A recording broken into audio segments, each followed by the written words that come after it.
Hi, I'm Bill with Inman Fine Arts. Welcome to your window to a beautiful world.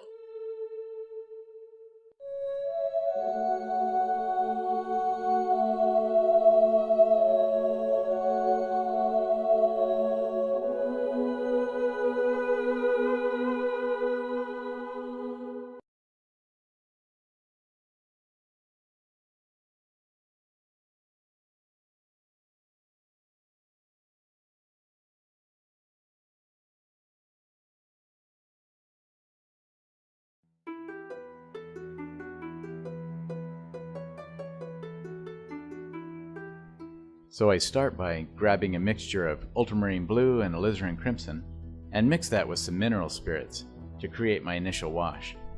I'll then temper those colors with some sap green and transparent oxide red and periodically change up the mix a little to mimic the fluctuations in nature that I see.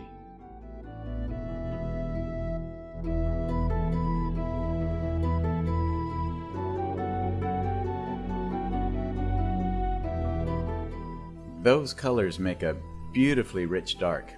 I've tried substituting other colors occasionally over the years. I just haven't found as nice a mix as these for deep, warm darks.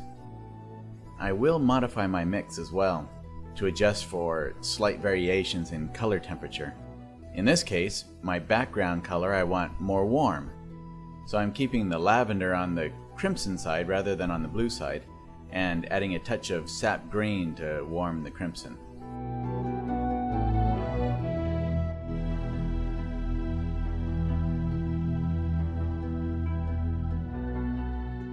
There are going to be a lot of bright highlights, yellows and reds in the flowers, so I've decided to keep the background darker and subdued, and I want the lavenders there to complement those yellows.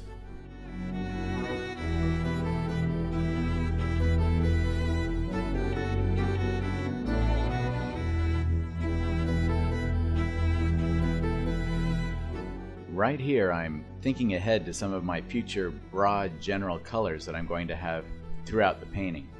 And since there's a lawn at the back of the yard, I want to compensate for all the greens that I'll be adding.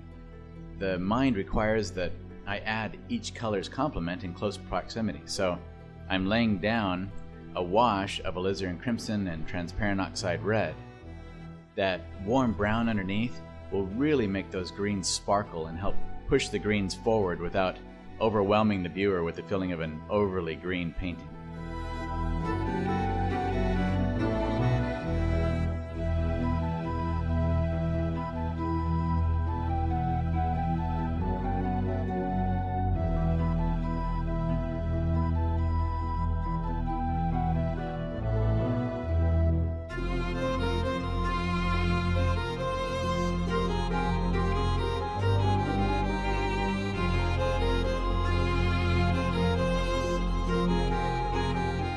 I'm using my brush or my paper towel to grab the wet wash that I have down and utilize that to create a lot of the branches and leaves and bits of grass, whatever plant might be back there. Those parts of nature within my picture that are in the more blurry peripheral view. Like if you take a picture with a camera, you're going to have parts that come in real clear and distinct with their details and light and dark.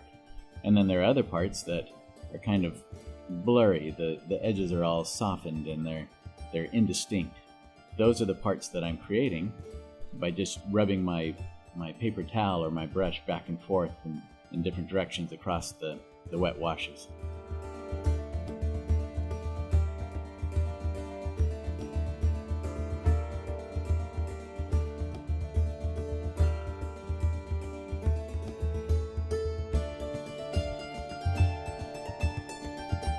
I'm studying the images on my computer and determining what to lay down as the groundwork, the value patterns and good compositional elements.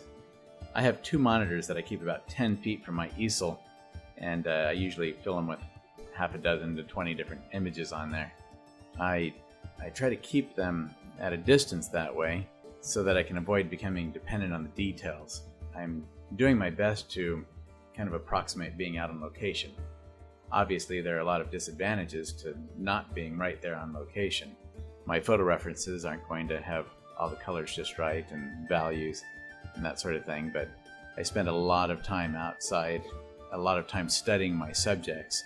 I already have a good mental reservoir built up of reference materials so I can compensate for the inadequacies in the photography. Now, there are also benefits to not being on location. Being here in my studio, like mosquitoes, perfect lighting, and an air conditioner. Can't do without an air conditioner here in humid Indiana.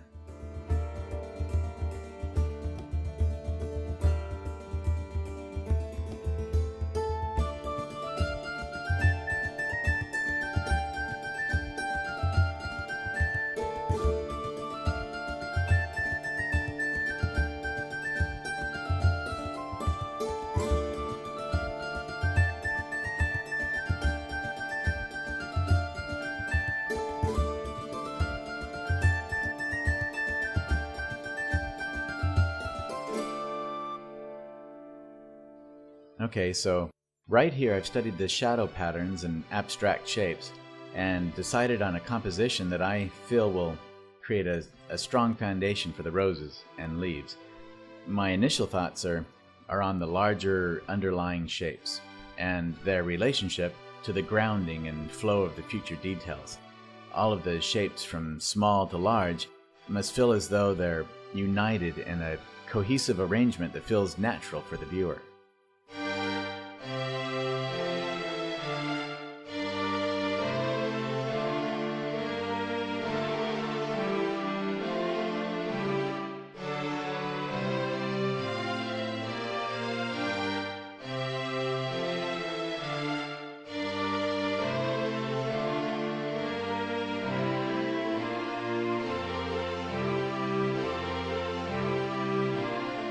There's an interactive rhythm to the darks and the highlights.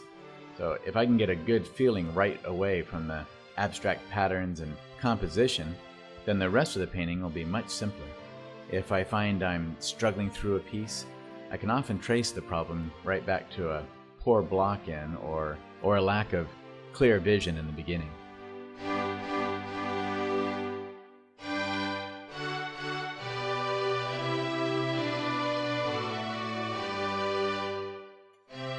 Some of the marks I'm adding here, even though they look like stems and details, will be manipulated and buried for the most part in the final analysis. But they often help facilitate the feeling of nature by creating depth as I overlay brighter colors and highlights and details on top of it.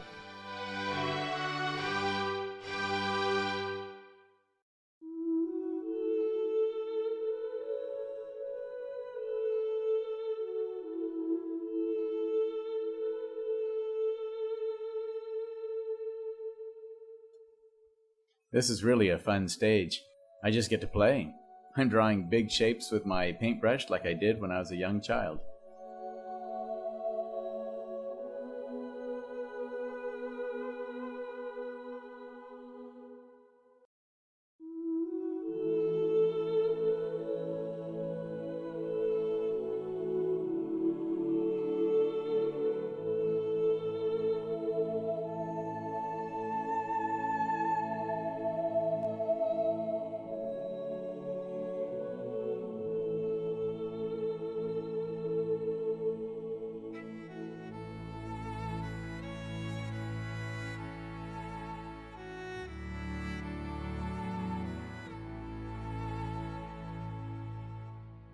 My washes are still fresh and wet, so I can come in now with my paper towels and mineral spirits, and I can draw in the basic shapes of my flowers, just taking it right back down to the gesso on the panel. I don't necessarily want to wipe away all of the wash. Sure, I want a good clean, bright surface to help me achieve the luminous colors later in the flowers, but the wash, used correctly, can enhance the shadows within the flower, and if I leave some of that wash there, it kind of helps to soften the edge of petals for a much more wonderful transition with the background. Helps to kind of integrate the flowers with the background. They feel like they're part of the same picture that way.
That initial flower is also what I use to establish the size and placement of the rest of the composition.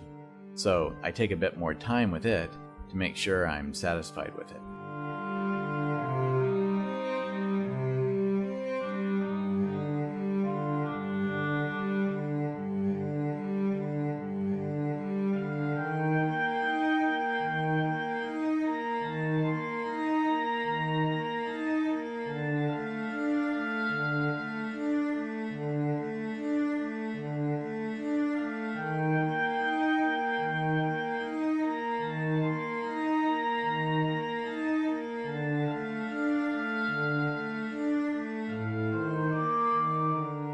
I could wait, let the surface of the painting dry, spray some retouch varnish over it, and then lay in flowers.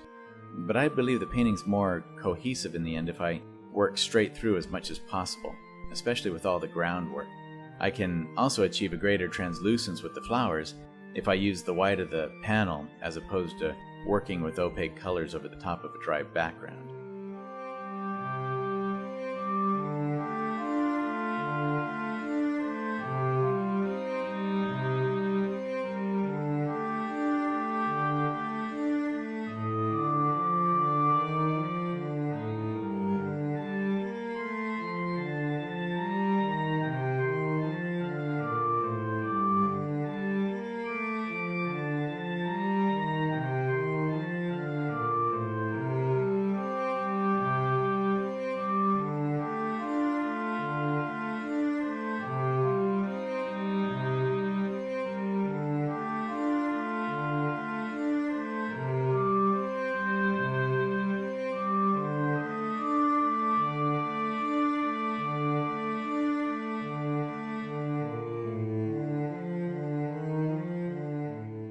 I wear gloves whenever there's a strong possibility of getting paint on my hands. One of my professors built up a toxicity in his body so pronounced that he had to give up oil painting when he was only 65 years old. It was the year he retired from teaching. We got to go out painting on location that last semester I was there, and that was, I think, probably the last time he went out painting with oil paints at all. Now, 65 might seem old enough to some, but I plan to keep painting until I'm at least 150, so I do everything I can to keep my body and mind strong. I see a lot of professional artists who don't seem to concern themselves too much about gloves, and they love to use their fingers to smooth the paint, but really I can't emphasize enough that that's going to catch up to those artists. I have several friends who suffer from depression and mood swings and other things because of the heavy metals that have deposited into their system, into their bloodstream, gets in the liver and in the brain. As far as what I've studied, that seems to be a consequence of some of the paints that we use and the solvents that we use. Everything that we can do to try to minimize the fumes and the toxic elements of our profession, the better off we're going to be. So, be careful.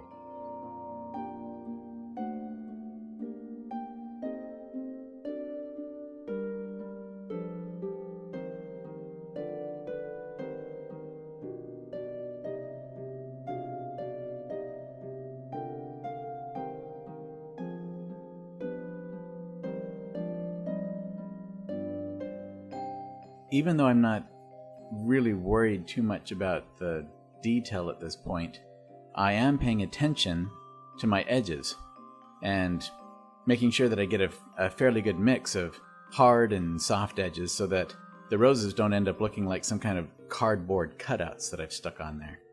That way, everything integrates beautifully as a whole picture. All the parts feel like they belong together rather than disjointed parts stuck in amongst each other.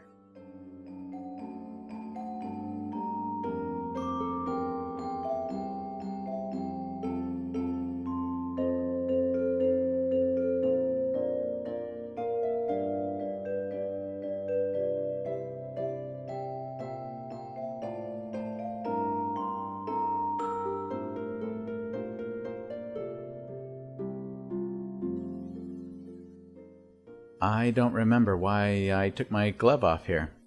Probably to grab something to eat. Since I don't have any toxic colors I'm working with yet, I guess I wasn't concerned enough to replace my glove, but probably should have since I'm still working with mineral spirits.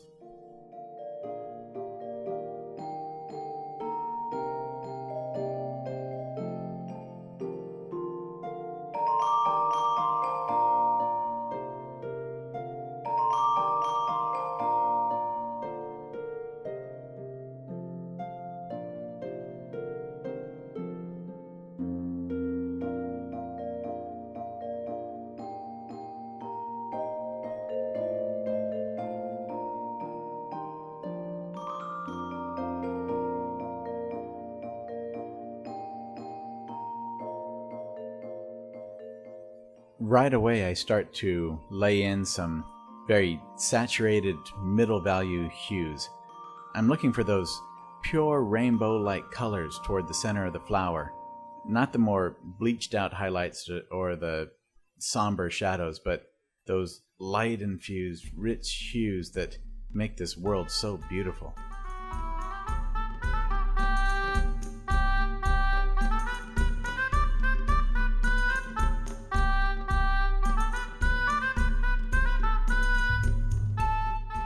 I avoid white like the plague at this moment. Well, not exactly like the plague, but I try to use it very sparingly, if at all. I want the light to bounce off the gessoed panel and reflect through a fairly transparent, pure pigment.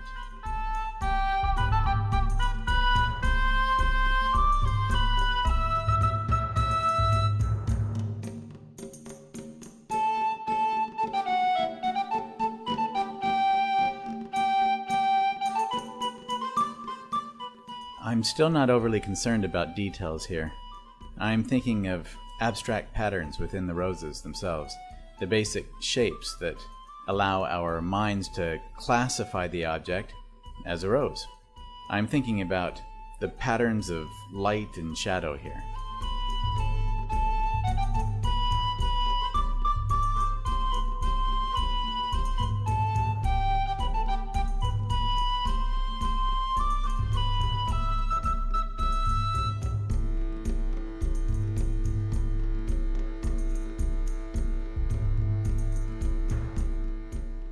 I try to continually shift the color on my palette to add variety to the color, to the value, the color temperature, even if it's only small, subtle shifts. That helps to add greater value to the viewer and a more natural feeling to the painting.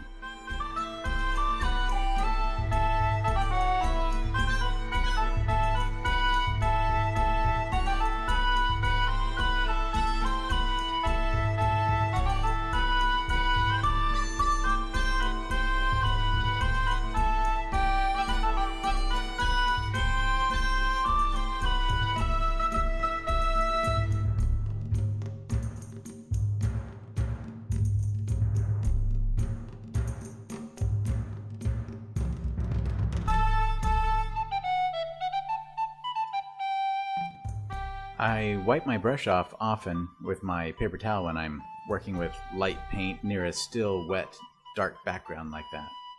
You don't see me because I've cut all of those out of the video, so I don't waste anyone's time watching me wipe off my brush. I clean my brushes occasionally with Terpenoid Naturals. It's a non-toxic solvent. I don't use mineral spirits to clean my brushes. And I don't clean my brushes very often in the middle of a painting because I don't generally find the need. If my brushes become so full of paint that it begins to muddy up my other colors, then I will. But that doesn't happen very often. Probably due to my years of working with really thick paint application, what I kindly refer to as my Van Gogh period.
My professor, Leon Parson, took a class at Art Center in Pasadena from a woman he described as a master of color.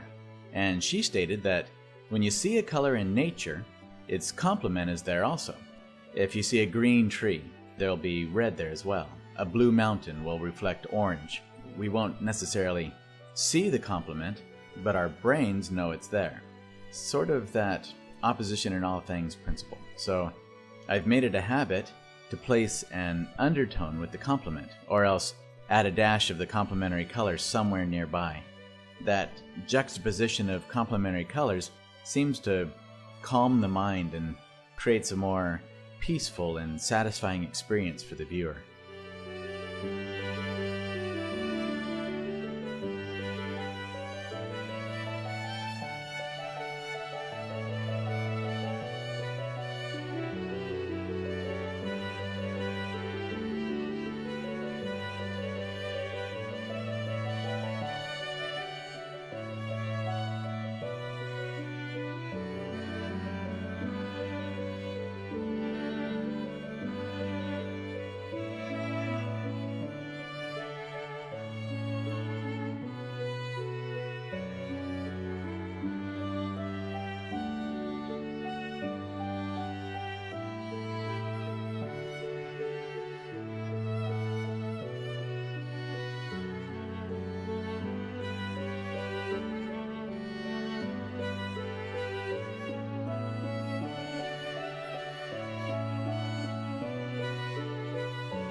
I've chosen 2 main roses to be the focal points.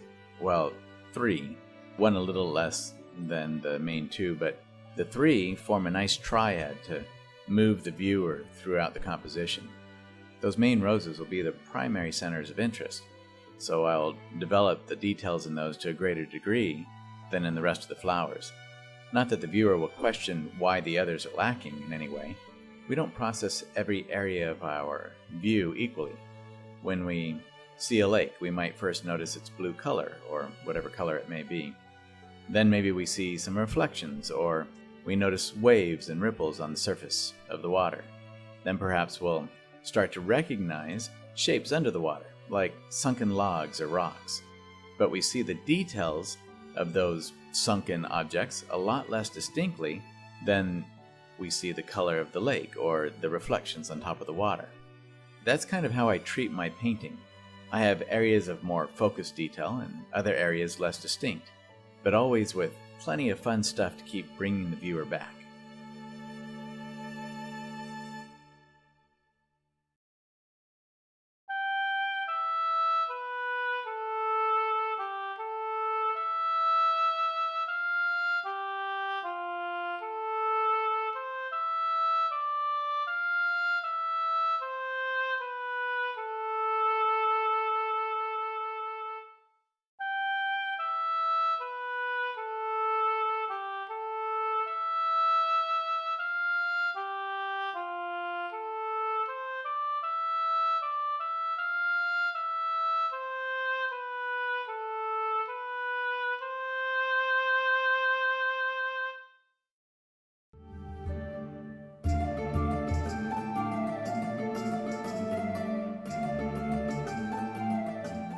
I've placed the roses at different angles, first because it's just plain more interesting to look at, but also because it's more challenging to paint. This gives a greater range of shadows and highlights and color, and it allows me to play with the various petals and leaves within the rose, and it's much more challenging to draw. It's pretty easy to fall into a trap compositionally where I place several roses all in a row. Then my wife comes in and points out this line that's carrying the viewer straight across and right out of my painting. My wife has an excellent eye for trouble spots in my pieces, which I am so grateful for. But I generally don't request her input until I've gotten enough paint on the panel to bum me out a bit when she tells me I have some major changes to make.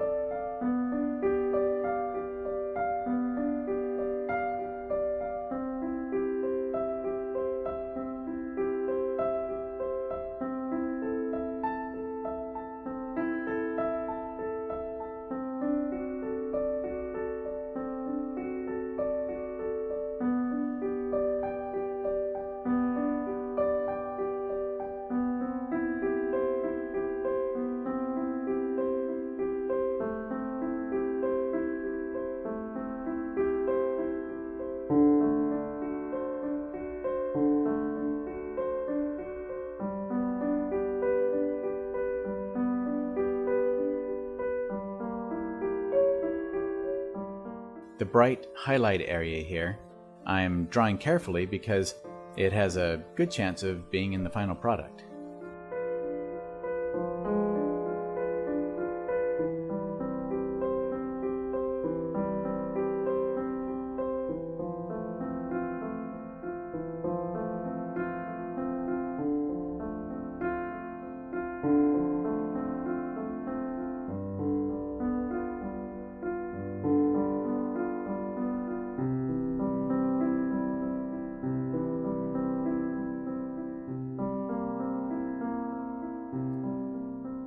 I generally try to wait until I've gotten quite a bit more background product in place before I start putting in this much detail into the highlights like that. But once in a while I just get a wild streak and want to go after it right away, I guess.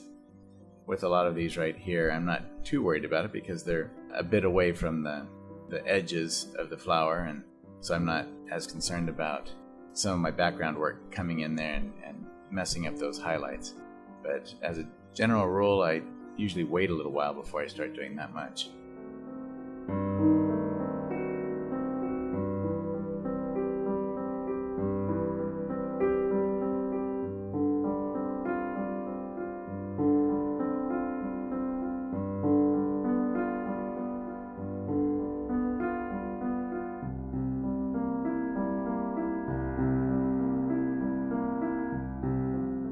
I'm cutting back into the rose because it was feeling a bit too much like a round, uninteresting blob. A good example of why I avoid becoming too attached to details and any particular parts of the painting. There are times when I create a really beautiful spot in the painting. Maybe it's the texture or the way the colors work together or a particularly successful bit of drawing.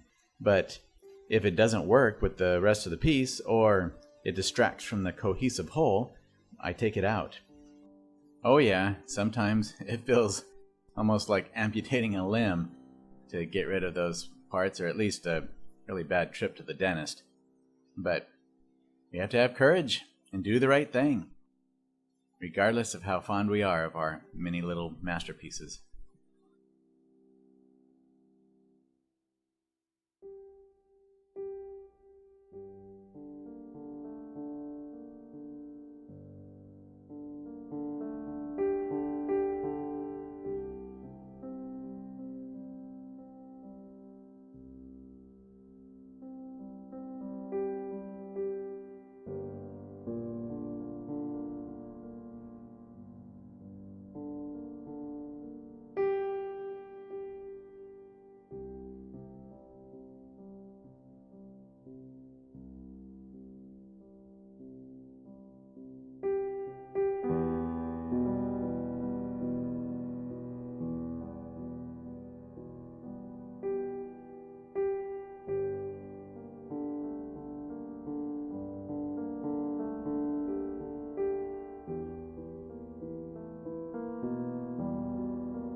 Those strokes are a good place to talk about brush pressure.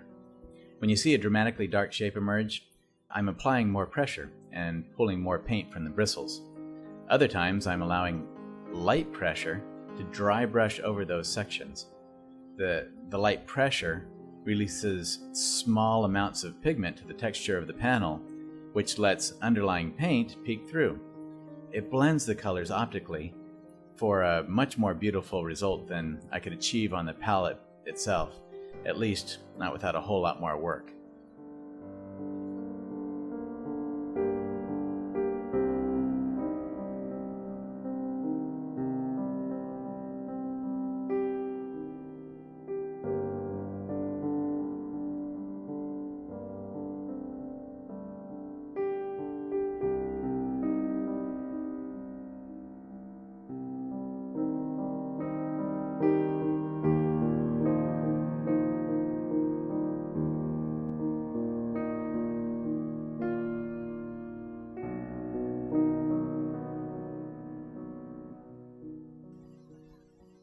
Throughout the duration of the painting, I'm experimenting and playing with color combinations.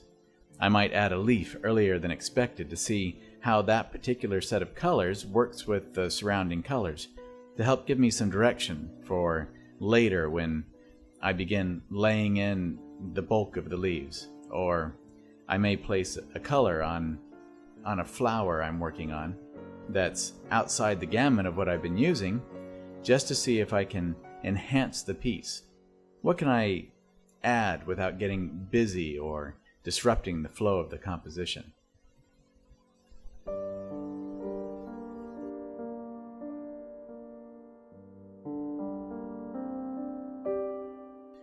This might seem to contradict what I said about too much detail early on, but I'm not creating detail here. I'm experimenting with patterns of light and dark for future consideration. I like to have food for thought so my subconscious can be ruminating and finding solutions before I actually get to that stage in the painting. Sometimes those experiments become permanent additions. More often than not, they get replaced.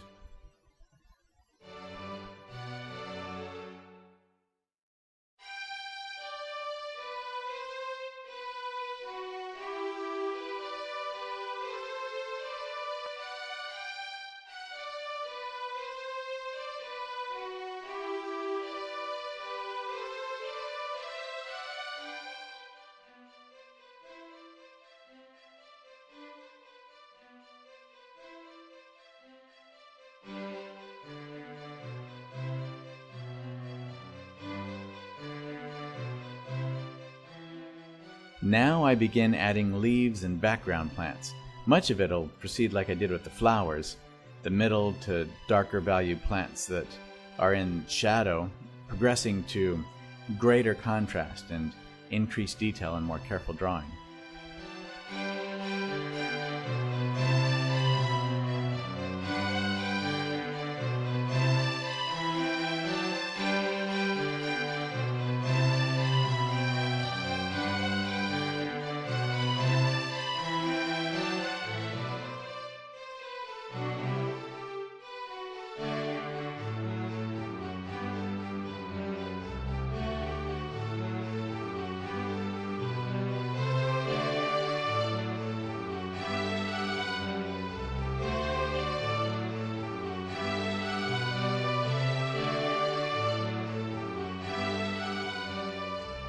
The more bluish greens will generally fill farther away, and the olive and warm yellow greens will pull forward. So I keep working back and forth with warmer and cooler greens.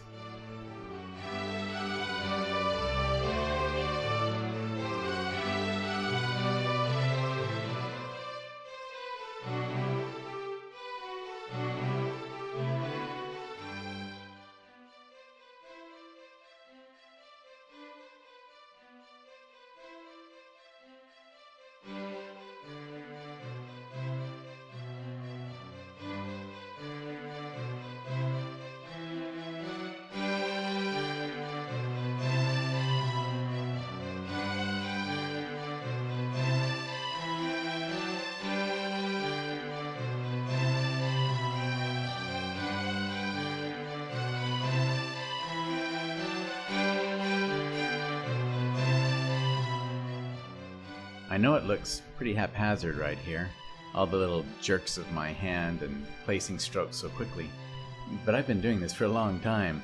I've definitely far exceeded the 10,000 hour threshold, and that kind of experience gives me a good sense for what's needed and how to fill in the spaces.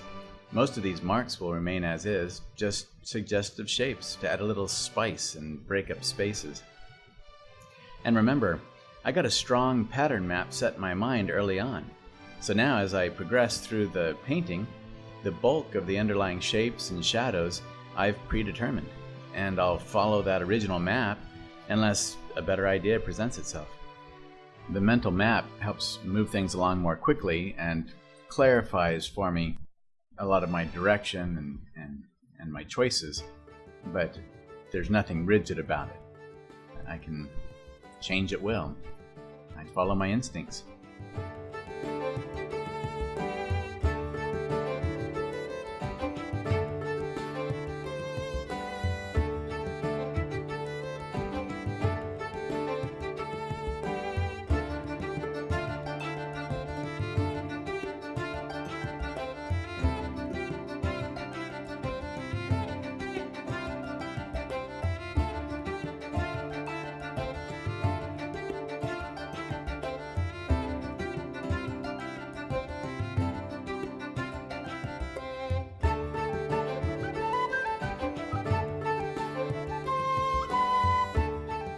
When I'm putting parts into the background, I deliberately make it tough to distinguish between leaves and grass and other plants that might be growing up amongst all the roses.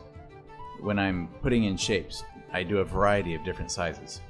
As you can see, when I was doing those parts that would be off in the shadows, I put in some that might be stems of the roses or big leaves.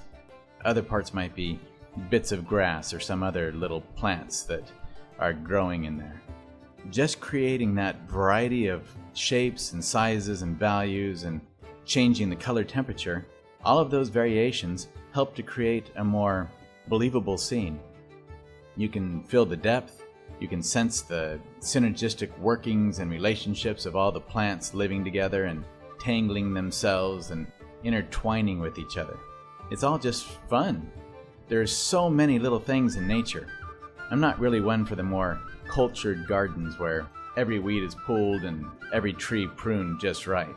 I like a little bit of wild in there. It makes things more interesting and beautiful to me.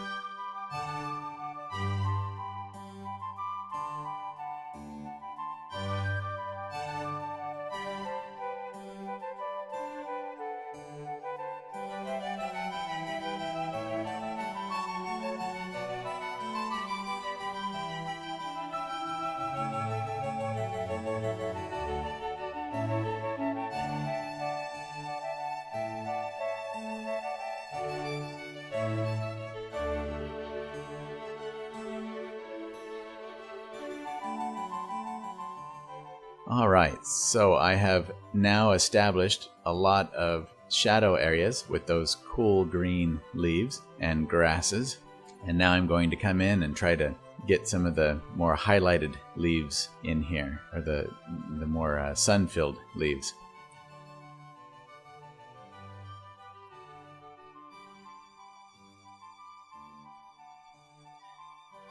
Now if you notice, when I grab some paint with the brush and then place it on there, especially with these more bright sunny leaves, I'm really using the texture of that paint. I love paint texture, and I think it's a lot more fun for the viewer as well when you've got some good thick paint to stir around on the panel. And when I'm doing that, I try not to overmix the color on the palette so that when I come and put it onto the panel, I can let all that paint slide off of my brush, and I try to watch as it's going to create fun patterns with it.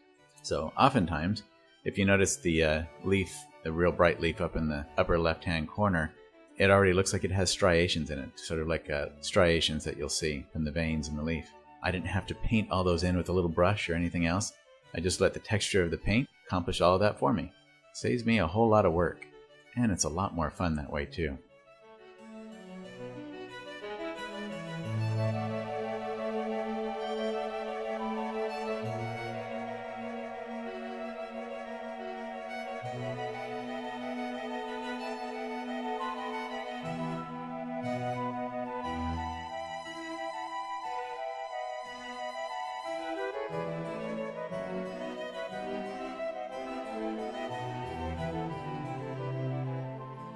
So here we go again, another example of that variety that I'm talking about. We've got the darker in the shadows leaves and grasses and stems done with a much darker, cooler green. What I'm working on here is a pattern of dark, middle, and light values. And I do that in the flowers, I do that with the leaves, I do that throughout the painting to try to create constant depth, shallow depth and greater distances. So right here, even amongst the roses, the leaves that are around them, they're all going to be casting shadows. And some of those shadows are going to be much stronger than others. So that variety of darks and lights just makes it much more fun to look at. And we can kind of imagine that there's a lot going on inside of there. It gives a little bit more mystery to everything.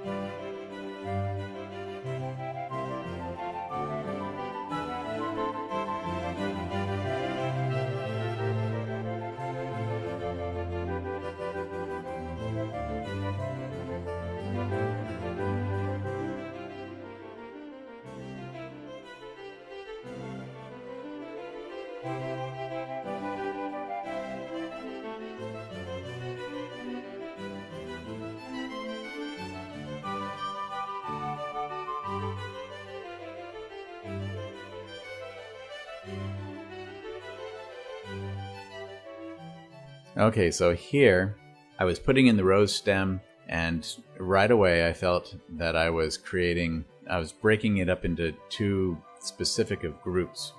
We had the left-hand group and the right-hand group. The balance, the overall harmony of shapes felt off to me. That's one of the reasons why we don't want to put in detail that isn't necessary at the moment. Keep everything loose and free, easily changed and manipulated and moved around. Because now I can just take that stem and move it over into a new position. One that I think will be much better for the composition overall. One of the other reasons that I love doing landscape and flower paintings. I had about 5 years of figure drawing from the model. I had a whole semester of just head drawing from models and several illustration classes, fashion illustration, where we worked with models in the class and we'd have to distort the image. Lots of different classes for figure drawing, and it's just not something I'm really that interested in. I love to see good figural work. It's just not what I'm interested in painting. In the past, I kind of felt bad thinking, well, the great artists, they do it all. Like Daniel Green or Richard Schmid, some of the other master artists that paint the landscape, the figures, still lifes. And I thought maybe I need to do that just to show that I can. I finally came to the conclusion that I don't really care. I'm having a lot of fun painting what I paint, and it doesn't matter if I'm considered a great artist or not. Although that's separate from my desire to improve. Even though I'm not interested in painting figures, I constantly strive to increase my skills and my understanding of great art.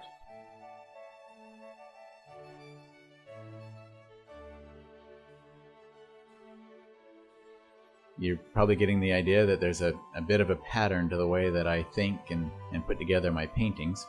It's not a hard and fast rule, it's just a kind of typical, I guess. I start with the darks, because those are the ones that can get muddied up and adulterated most quickly. And then I can, just like this, I'm putting in stems and branches and other things in there. And then I can come back on top with some light highlights very quickly and easily. And I don't worry too much about being real specific with the placement of things necessarily. What exactly does that mean, what I just said? I'm not looking at, oh, was there a little branch right here where I'm placing this branch? Don't care too much about that. My photos and other things that I use for reference, my memory, it's all just reference material. There's no hard and fast rule. Nobody's going to come up and say, are you sure there were 10 branches here and not just 3? I'm just trying to make it as fun and interesting as I can for the viewer.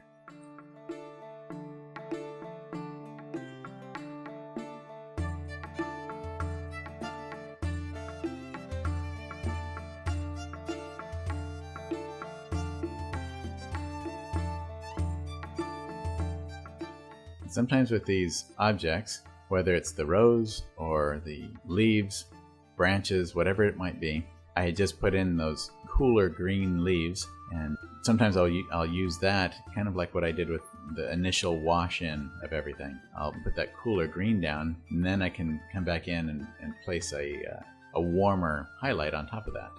Just within that leaf, we're getting the same kind of push and pull that I have hopefully going on throughout the painting.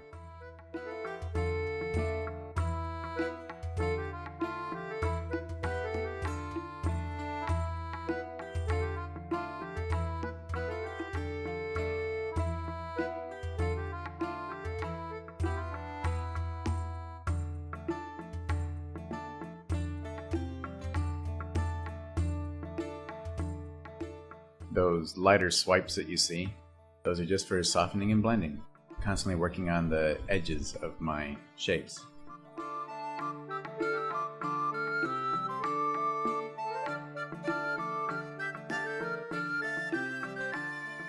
Now if you notice, the placement of these highlighted leaves might look a little bit random, but it's not random. I'm trying to create an overall flow or rhythm with those leaves now. I'm leading the viewer around the painting with those. That's where the variety of values and different color temperatures really is helpful. I can create a variety of depth that way. Even between the very far back of the painting and plants that are close to us, even within the plants that are close to us, I want to have depth. So we've got those things that are kind of lost inside the mass and tangle of things that are in shadow with once in a while some light hits down inside of there. And then I've got like the leaf on the far right, in the upper corner by the roses. I don't have that as bright and sun-drenched as some of the leaves that are farther up in the painting. That helps to push that back. It pushes that small rose on the far right side, and those leaves, that kind of pushes that whole area back, so it's not going to trap the viewer's attention right there. Whereas the brightest leaf right now is a little bit close to the middle of the painting, but offset from that. And that will help to pull the viewer, even though I've got leaves circling that help to move the viewer around the painting, they'll help to pull the viewer back into the center of the piece so that the viewer can keep moving back and forth around it. I don't want anything on the sides or edges to necessarily just pull the viewer right out of the painting and not let them come back in. So I always have a lot of exit and entry points, especially the entry points. We want the viewer to keep coming back.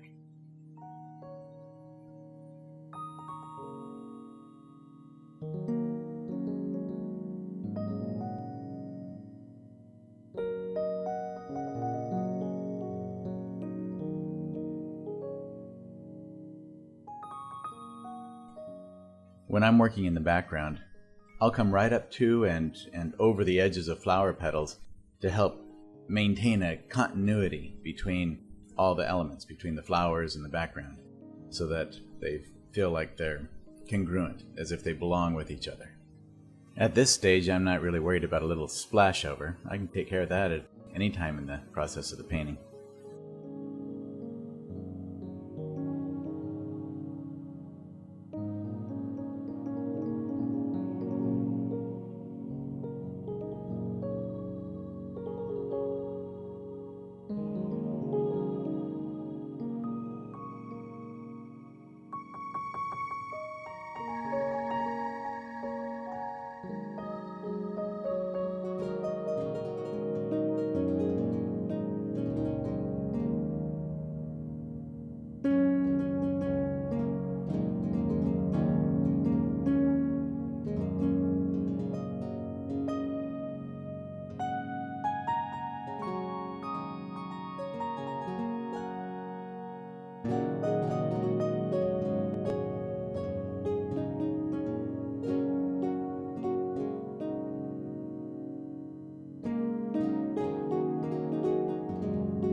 Okay, so right there, I just washed a smudge of green right over that rose.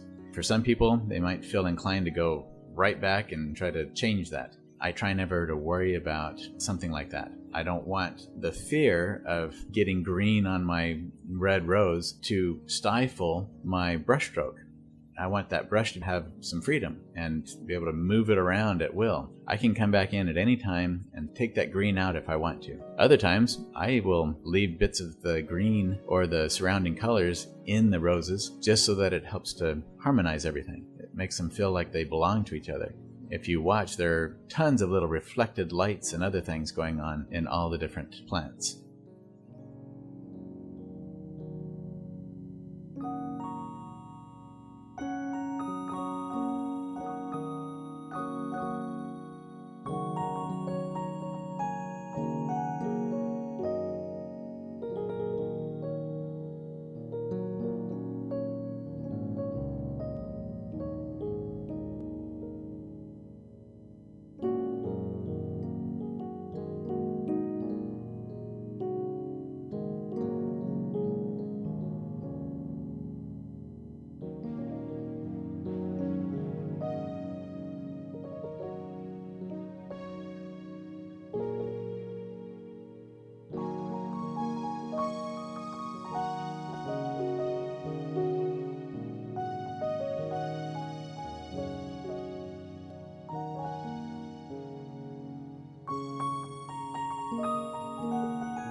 Just creating some dark plants around those flowers to help them stand out a little bit more, to get rid of a lot of that nothingness around them.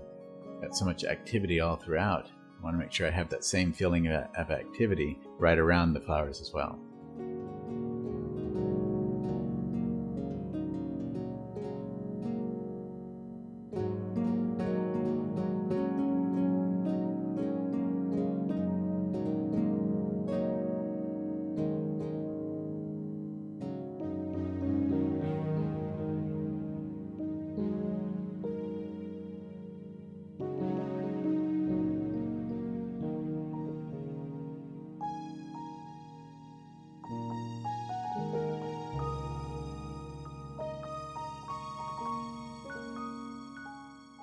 I apologize greatly for this, but there was about a half hour of painting that I forgot to turn on the camcorder. So if you notice in the background, there is a strip of green now. That is the lawn in the background. I neglected to turn on my camera when I painted that. Fortunately, it's not like there was a lot of detail going on. I just took some green and went around everything to create that band in there. I added that in there because I thought it would help to ground the composition a little bit and give a little bit more solid structure to things in there.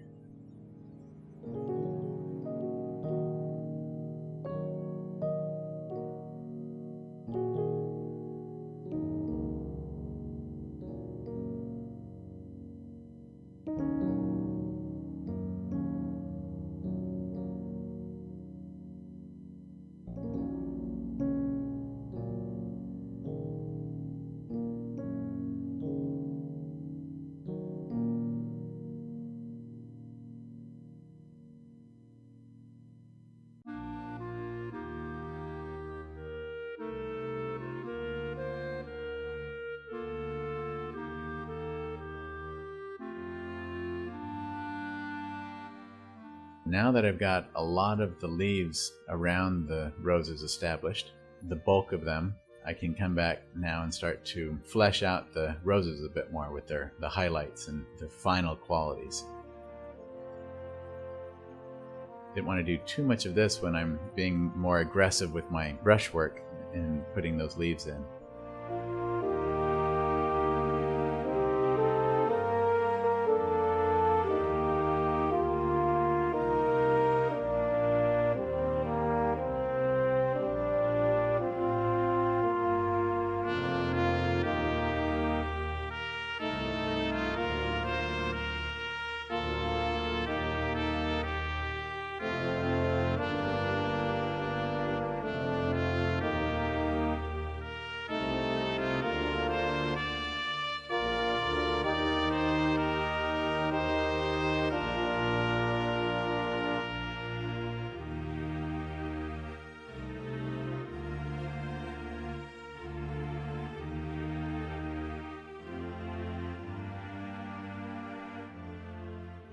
I apologize for those fluctuations in light. I really don't know what causes that. Just don't have enough technical know-how. Seems to happen whether I wear a light sleeved shirt or a dark sleeved shirt.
So not all highlights are created equal, especially in photos. The camera might make it look like everything's much brighter than it really is.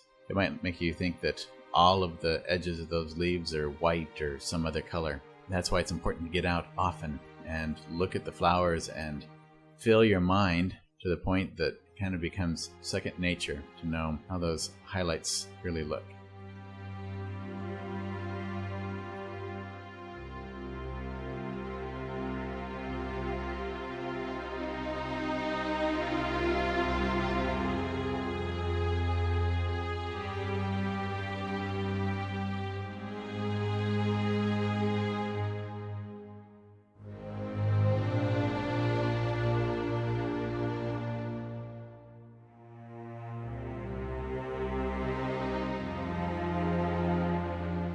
Throughout this process, what I'm thinking about here is the same form of thinking that I would use whether I was painting a house or a person or any other object. Think about the light. Wherever the light is coming from, I'm constantly thinking about where's the sun, where's the source of light, and what angle is it at. And then I use that one source always in my mind as I go through putting in leaves or the petals on this rose. If the light's coming down in a certain direction, then I have to think about that when I'm making the shadows, when I'm putting in the highlights, and that helps me to create a more three-dimensional quality to the piece.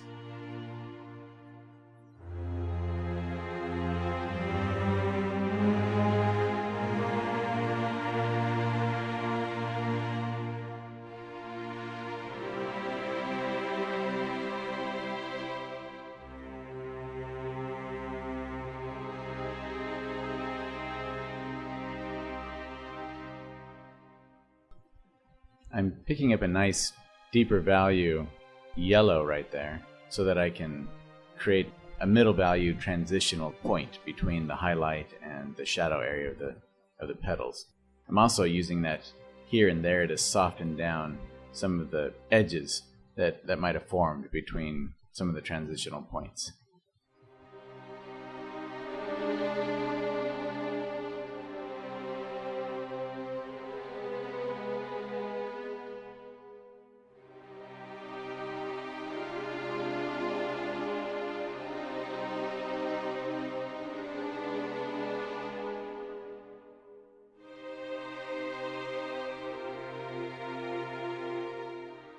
Sometimes it takes a couple of tries to get the value just the way that I want it for the part that I'm working on.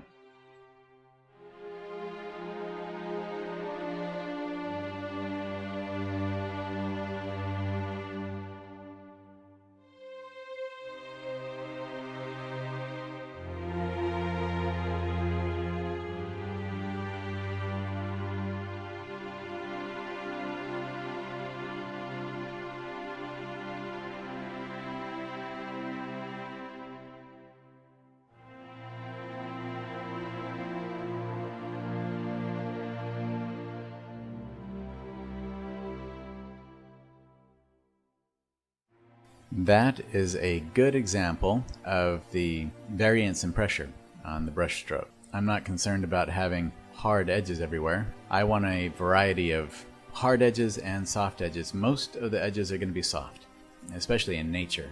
If I have any more edges that I'd consider hard, I'm going to use those hard edges for the points where I want the eye to really be drawn to.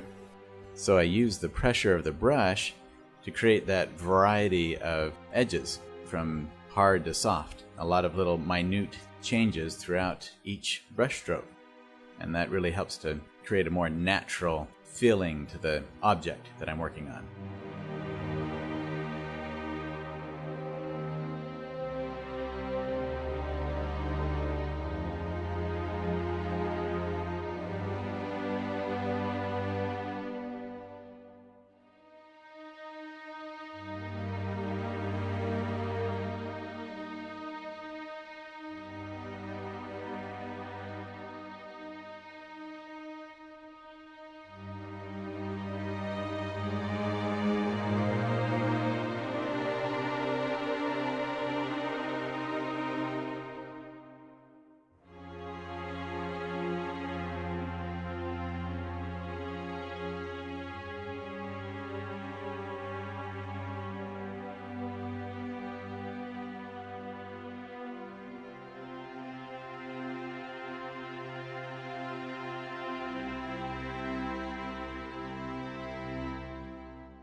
Alright, so you notice I jump around a little bit throughout the painting.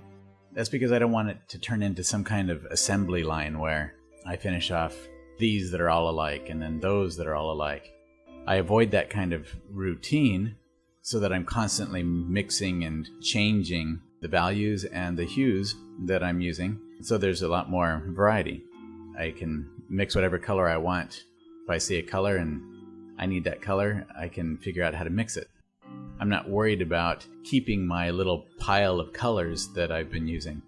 It's important to have a good understanding of color mixing and color theory, so that if you want a specific color, you can look at it and with a little bit of playing, maybe, you can come up with that color. I don't do assembly line factory painting. I'll use a particular color here and there where I know it's going to work at that moment where I need it. But otherwise, I'm constantly changing up my colors, even if it's only by small degrees.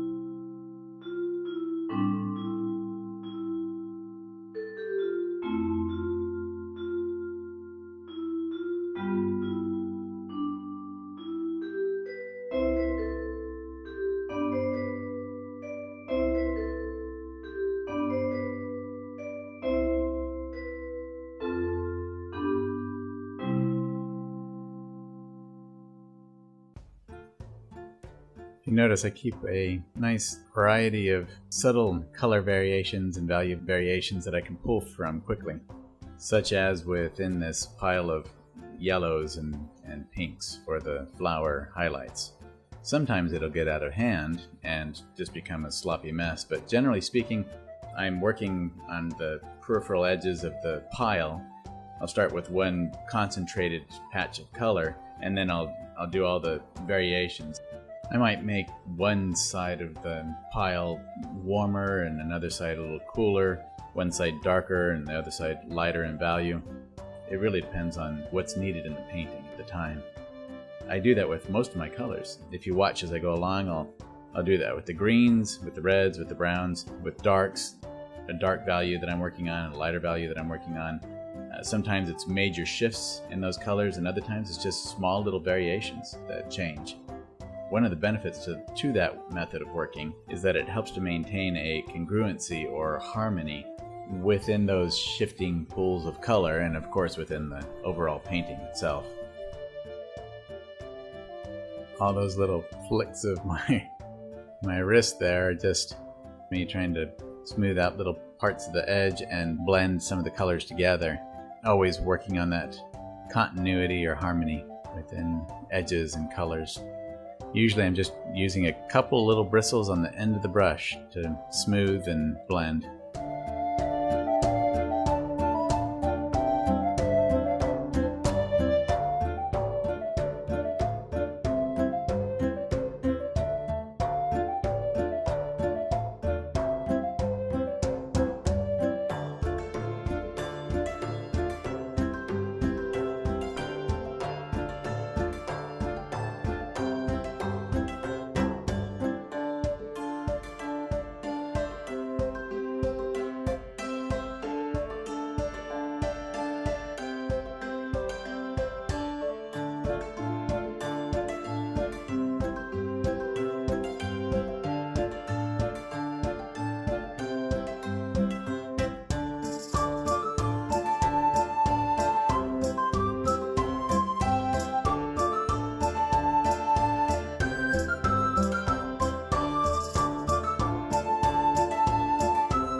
Sometimes I know exactly what I want in a particular petal or leaf, and other times I play with some different combinations just to see what strikes me and if I might like a little different variation better.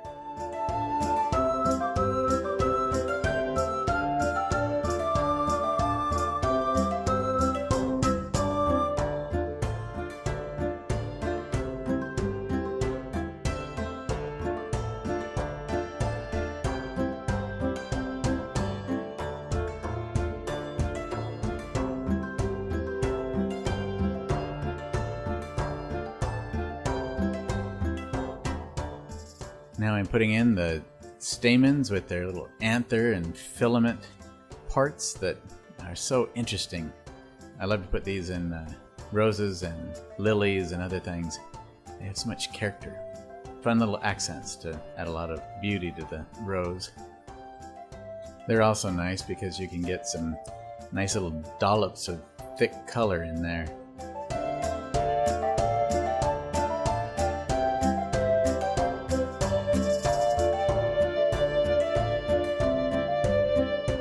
I think the hardest part of this is making sure that I don't get some uniform pattern going in there. I want them to feel arbitrary.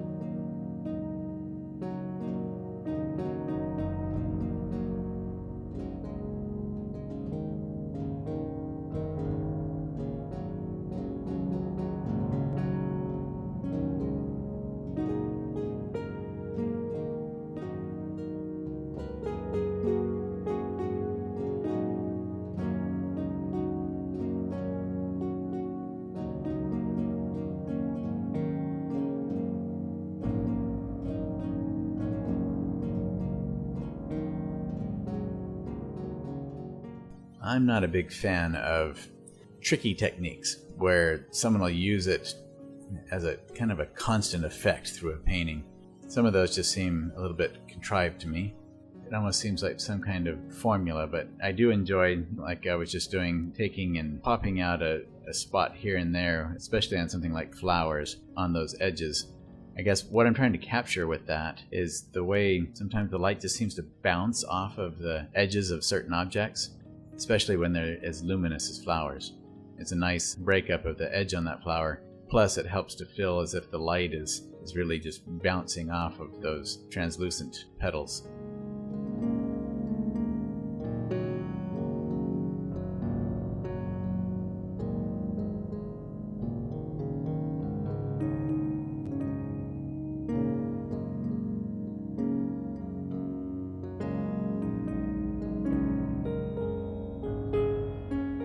Yes, I know. I already had some strong shadow work in there, and then I covered it up. Often what I'm doing when I go back and forth like that is, well, there's a few different things that happen. Sometimes I'm just trying to change the composition of the object that I'm working on. I don't like the placement of some of the petals, or the object seems a little bit too uniform, that sort of thing. Other times, I'm really trying to add a little bit more thickness of paint in there so that I can get some nice transitional tones between the shadows and the highlight areas.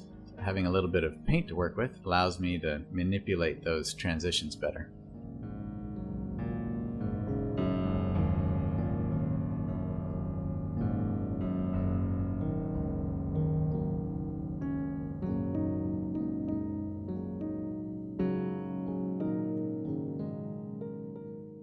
This is an example of pushing a bit that complementary color phenomenon that I talked about. In this instance, I'm pushing the pink and the peach towards lavender to carry the lavender from the wash at the top of the painting to other areas of the piece. I'll likely eventually use purples in varying degrees at other times as well. Sometimes I'll use a complement more aggressively, like a light green highlight along the edge of a red rose petal. Other artists and the viewer, they won't even notice that it's green. They won't notice that there's actually green right there on a red rose petal, rather than a light red or a light yellow or something like that to highlight that petal. I really need to push the envelope of complementary color use more than I do. Some days I'm just a bit more brave than on other days. When I talk of having courage, I lump myself right in there with you. I have to maintain a consistent schedule of painting production for my galleries, and I don't always feel like I have the time to take too many chances or experiment a lot. But when we're afraid, our progression stops. We have to push ourselves beyond what we're comfortable with if we hope to achieve anything worthwhile, like learning to use audio and video software to make this video.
there. See, it's a lot more fun.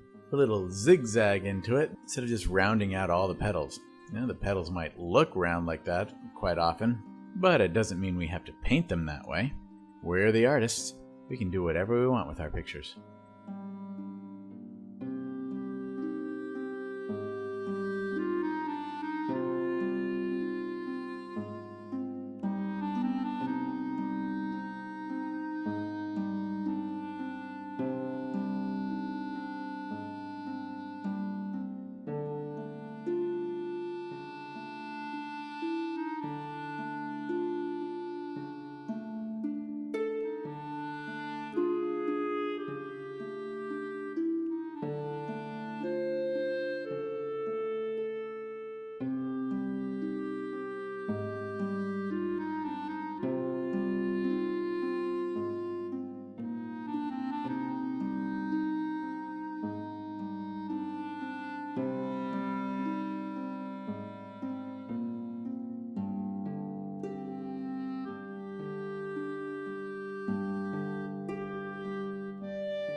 This is a good example of not being afraid of a little contrast.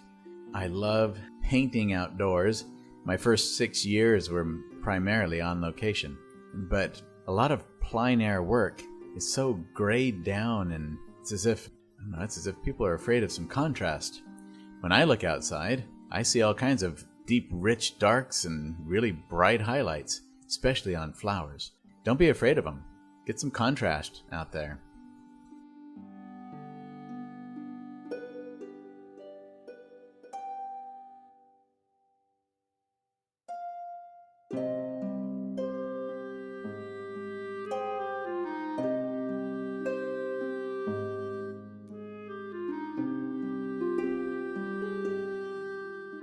I was at a national show, and the judge for this show was giving a critique of a lady's painting.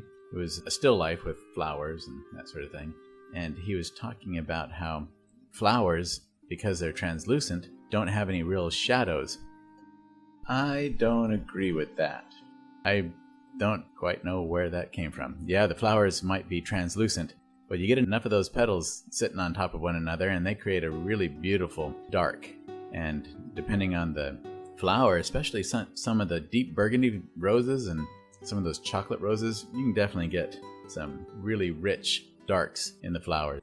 Even if they're not there, create them anyway if it's going to make the painting look better. It's going to make it more interesting and more beautiful. Our whole goal here is to walk away from something that we feel we really like, something we'd want to put on our wall and look at over and over again. Don't worry about rules like that. Look out there and realize that there's a lot more saturated color and contrast than I think a lot of painters are willing to admit.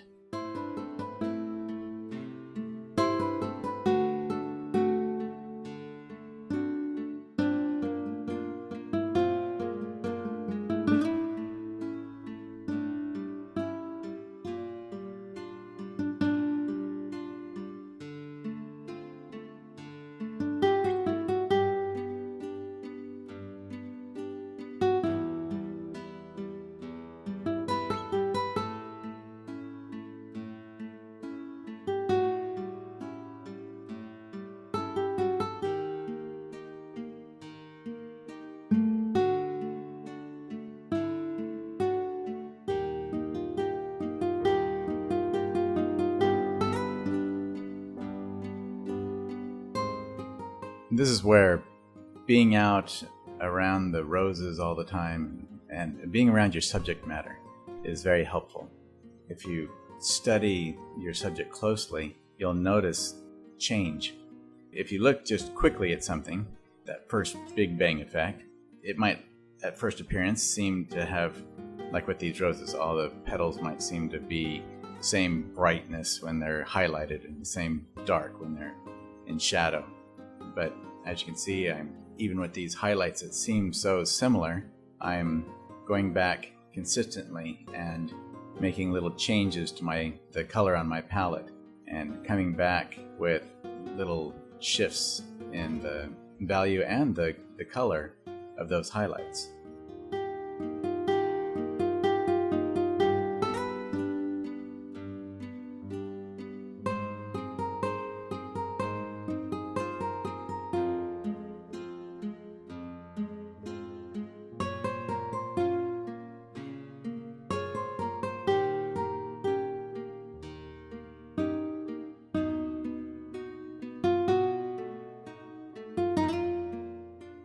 Much of successful painting is learning how to use our tools efficiently, like that, manipulating the stroke of that brush.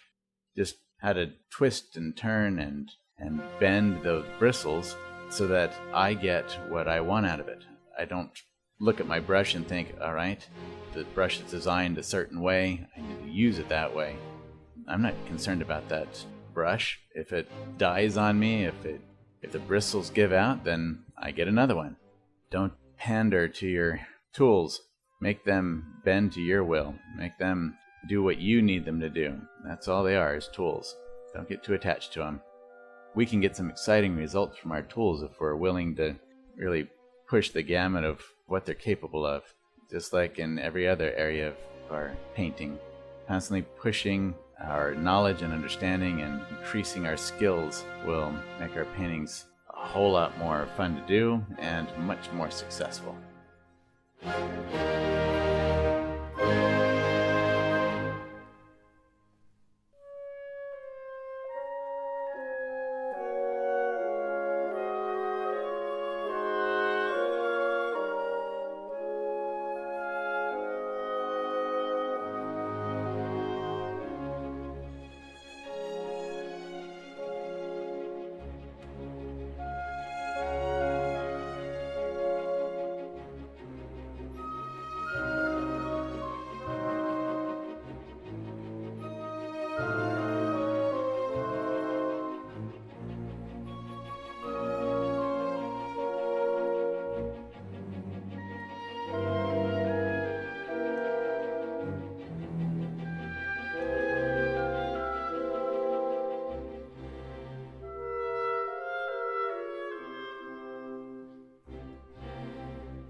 You've probably noticed me doing that once in a while. I just kind of touch my brush off to the side and leave a little dab of paint there.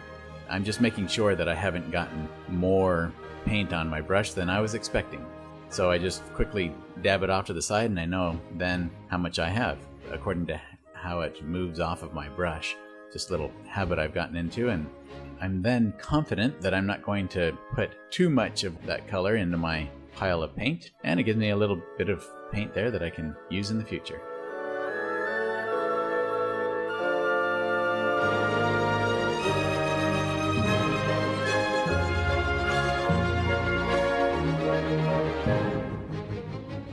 Some of these shadows might seem a little bit harsh at first when I'm putting them in there, but like with some of the other shadows, it's giving me an opportunity to then later go on top of that with a bit of cadmium red light or something. Then that dark underneath that kind of bleeds out the sides of maybe the little stroke of cadmium red light on there. It's kind of giving the illusion of that translucence we were talking about. how the light will shine up through there. I don't always leave those shadows as stark as they are. I just want some of that there that I can play with. And sometimes I do leave them like that. It really depends on the final outcome.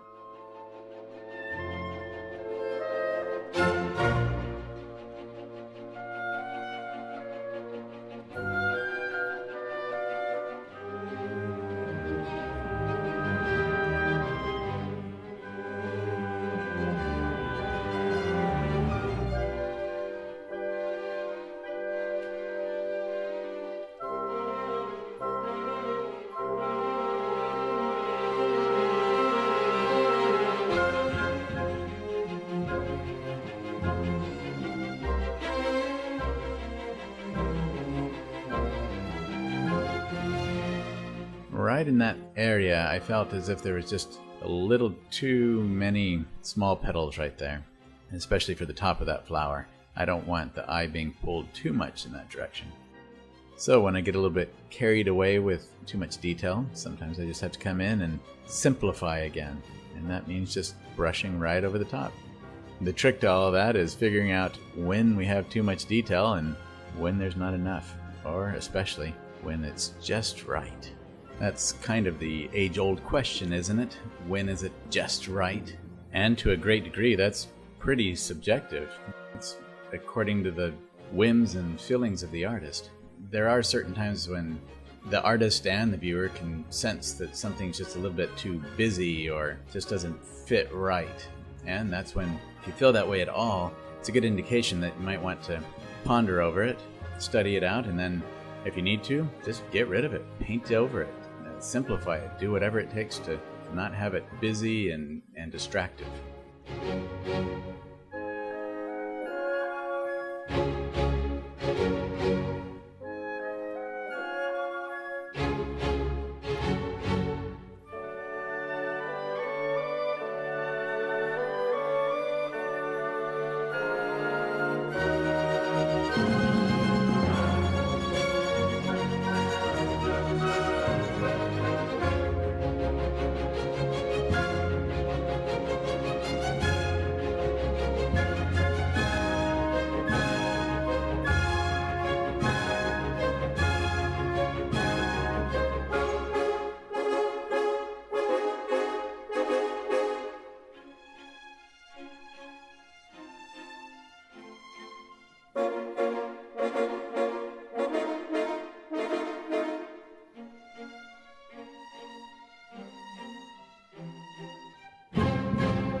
Sometimes when I'm really focused on a particular area or thought, I'll end up with 5 or 10 brushes in my hand all at the same time.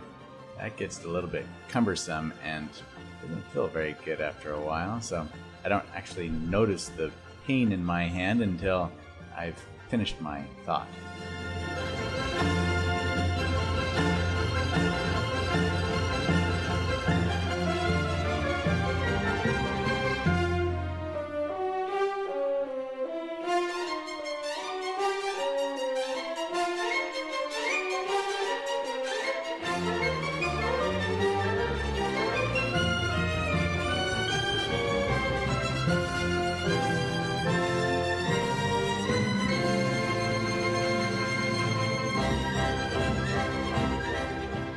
See, with a nice thick shadow like that, you can split the difference and create a couple of shadows for different petals. That's why you don't have to worry about all the little details in the beginning. You can come in and make a lot of fun little details towards the end of it all.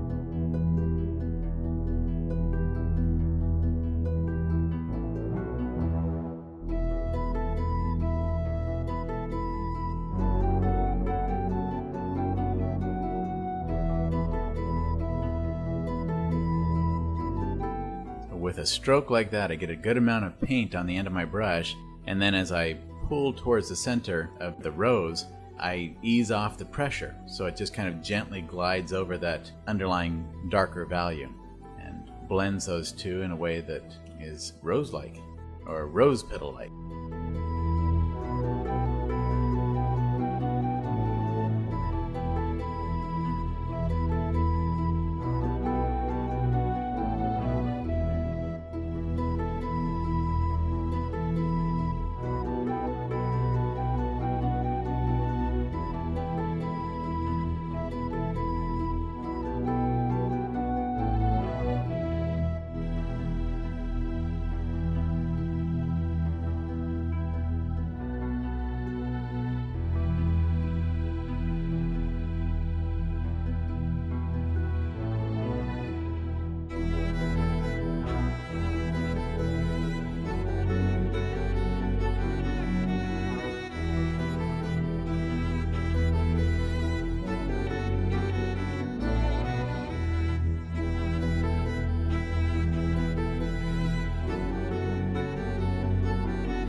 Notice how I'm holding my brush here for these details.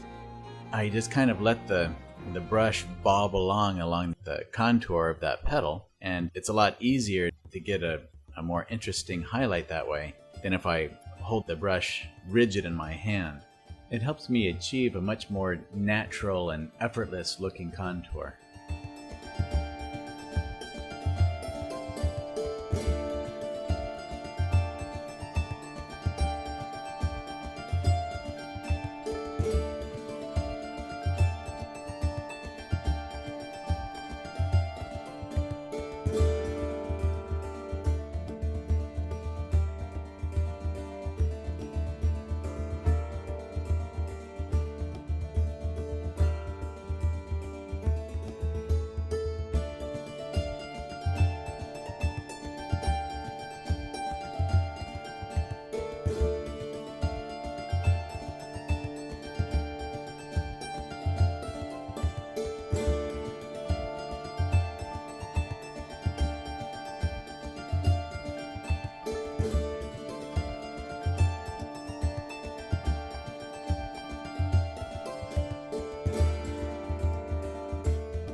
You'll notice that with the palette scenes here, I hesitate a lot going towards the white and then decide not to grab the white. I pretty well stay away from white as much as possible. I use it when I have to, but the white tends to dull down the saturation of the hue in the color. I'm trying to keep my colors as rich as I can, and staying away from white helps me to do that. So generally, if I do put white in there, I'll add some white, then I'll come back in and add a little bit more color into it, just to kind of perk it up again. That might sound a little bit odd, but it works for me. It's some kind of little bit of a mental thing I have with myself, I guess, but it seems to keep the colors for me much more brilliant and saturated that way.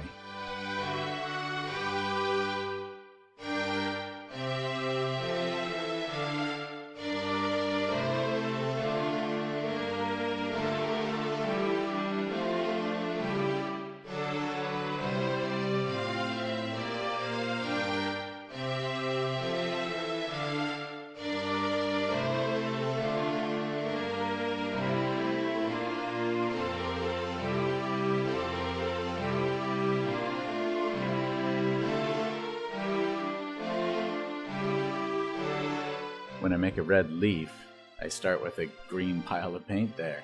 Or if I'm starting with reds, I'll take a lot of greens and mix them in there. I don't want this high-key red leaf to stand out and become the center of attention. I'm using the greens to really gray that red down, but not so much that it's just a dull gray color. I still want that nice, rich, orangish, reddish coloration throughout it. And then I can come back later with some actual bright, high-key reds and punctuate those leaves, make them feel more red without being overbearing by just adding some highlights here and there or little edges of red that are brilliant. Rather than having the whole leaf this bright red, I can just add little punctuated accents to it, and it gives that illusion of a red leaf without it overwhelming the viewer.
I felt that perking up that green a bit back there, really making it more brilliant, would contrast well, harmonize well with the pinks and reds in the flowers.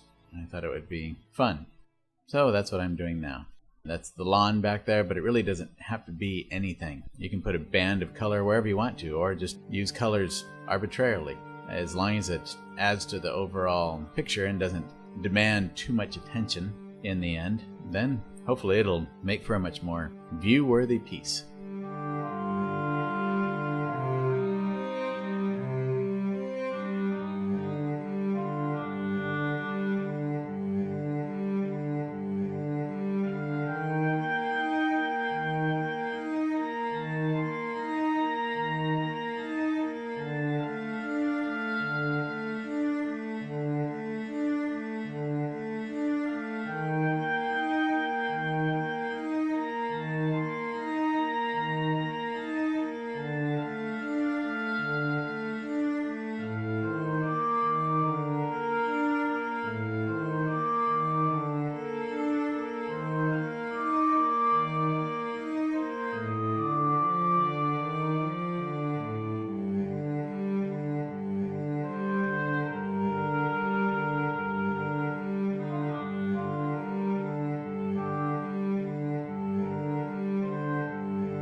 Now remember, we want that lawn to push back, right? Don't want this band of green to just suddenly float upwards and stare us flat in the face there. We want to push that lawn back. So I'm adding some cooler shadowed areas to that lawn to help push the back end of that down. I don't want it to feel like a wall of color that's just floating out there by itself.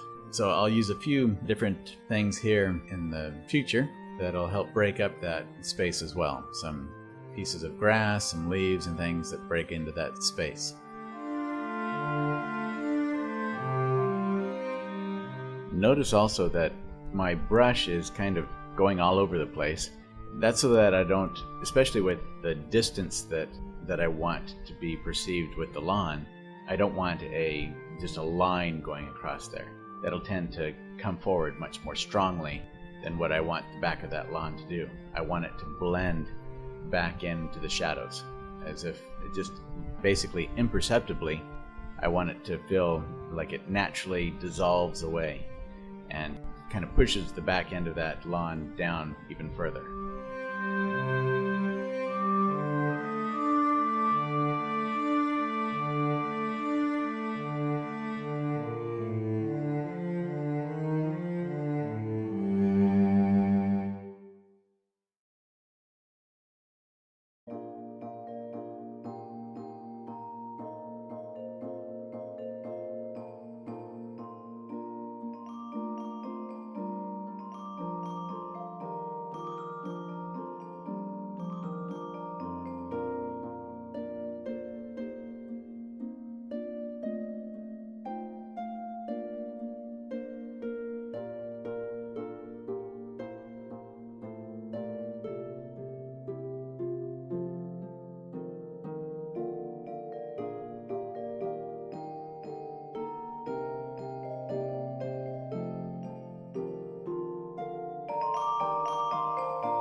Here's a spot where I really utilize those darks that I put in initially.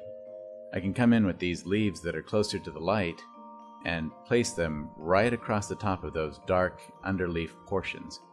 It helps create the illusion of layers of plant material going back into the distance.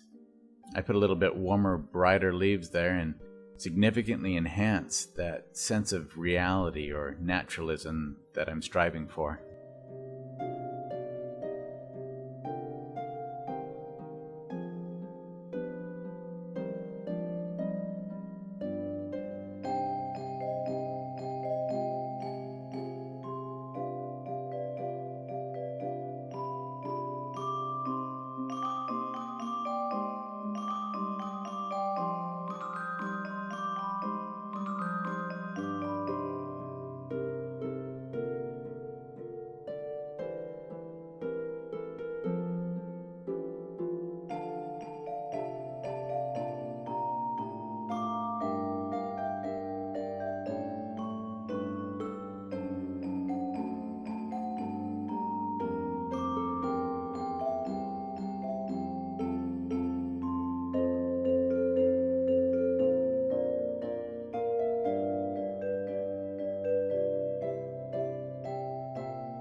I need to clarify here. I talk a lot about the cooler blues, the warmer blues and greens and all of that. Just because something's in shadow doesn't necessarily mean that I'm making it cool. In fact, generally speaking, I try to keep, I would say, majority of my shadow areas are warm in color temperature. All those browns and the really black looking shadows that I have, I would tend to classify those more as a warm color temperature. I don't want to confuse anyone jumping back and forth with the terms of cool and warm. Blues can be warm. There are degrees of coolness and warmness within those. Ultramarine blue tends to be a more warm blue than cerulean. So I hope I'm not confusing anyone with those terms.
Occasionally, I'll pick out a couple of leaves or petals on a flower or whatever it is that seem to pique my interest, and I'll develop them up to a greater degree than I have many of the other leaves or objects in the picture. Generally speaking, I'm not going to do that to very many of them, and sometimes they'll look out of place if I just have one here and there. They can also, just a leaf here and there that are developed up with greater detail and variation in them, little subtle variations, it can help to create a greater sense of realism throughout the whole piece. Even though you don't put that realism, that amount of detail in all of the leaves, it still helps to give the piece overall a greater sense of that naturalism, or being right there looking at it. In the same way that our eyesight works. When we look out at a rose bush, generally our minds will pick up on just a few areas of great detail, and the rest of it's all peripheral.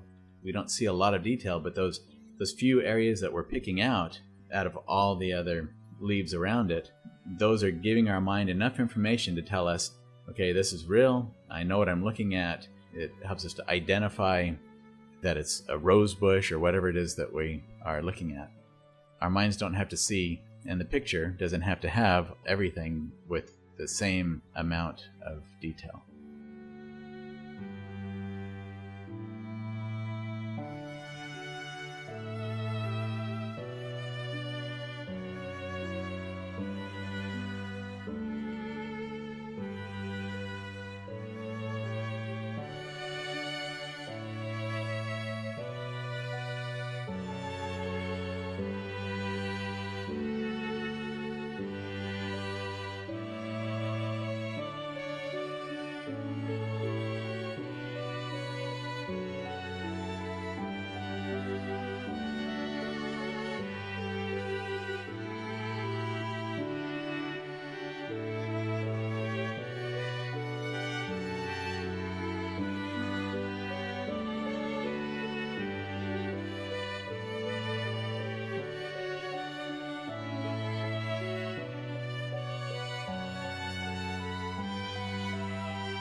Now, I might end up spending a couple of hours on a leaf or two, filling in all that detail. Then later on in the picture decide that it really doesn't fit with the overall painting, or it's demanding too much attention, and I will cover it all up with a few simple strokes. So, should I suddenly beat myself up and feel like I just wasted a bunch of time? No way. It was a lot of fun doing all that little detail painting. That's what it's all about anyway, right? Rather than feeling bad that we have to cover up all the work that we did previously, just think, wow, I got to paint. I'm sitting here doing something that is thoroughly enjoyable, so it really doesn't matter if I have to cover it all up or not. Who cares? Still got to enjoy the experience.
That little spot of lighter value color that I just put in there, it really isn't anything right now. I just wanted to get some lighter value back there so that I could play with some shadows on the edges of this leaf.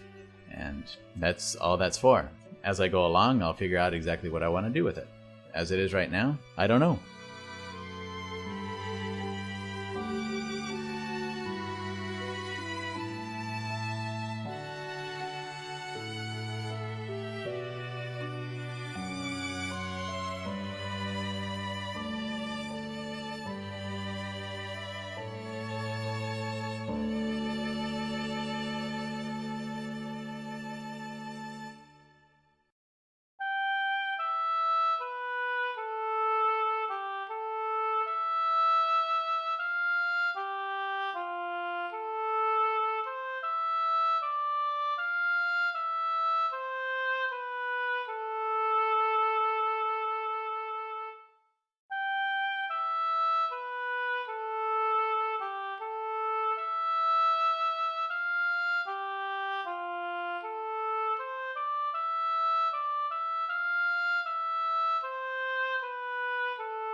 I do that stroke so quickly, it may not look like I'm too concerned about the drawing, but I am.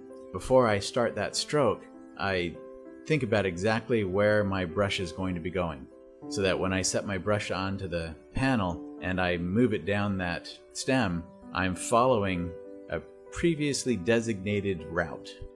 Often when I do some detail like that, because I really wanted to capture the dark that I had previously, I wanted to capture that on the edge of that stem. I wanted that to be maintained. I do it fairly quickly now because I've been doing it a long time, but I have in my mind the route I'm going to take, and then my hand, it's automatic that I can just follow that route that's in my mind.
When I start putting in these rose sepals and other little parts, I'm not concerning myself with whether I'm being accurate in their placement. With this particular rose, is this where these parts were situated? Who cares? The viewer's never going to know, and they're really not going to care. And it doesn't matter. What I'm more concerned with is where to place those little sepal parts and other things, other plants, in a way that makes the rose more appealing to look at, more thrilling for the viewer. What's going to improve the composition, the unity, and the movement throughout my painting?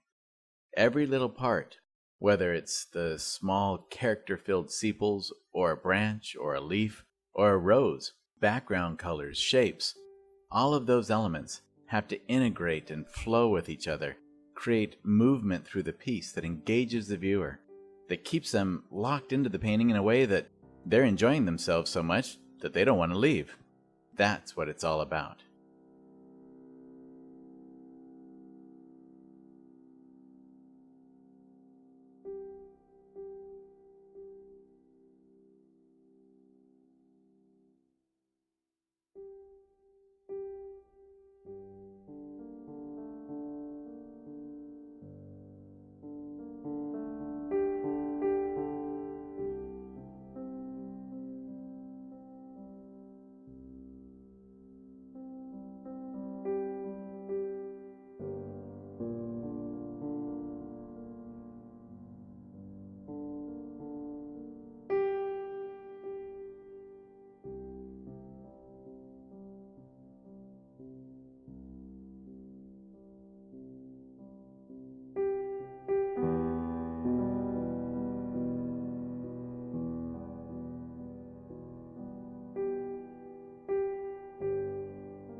Here we go.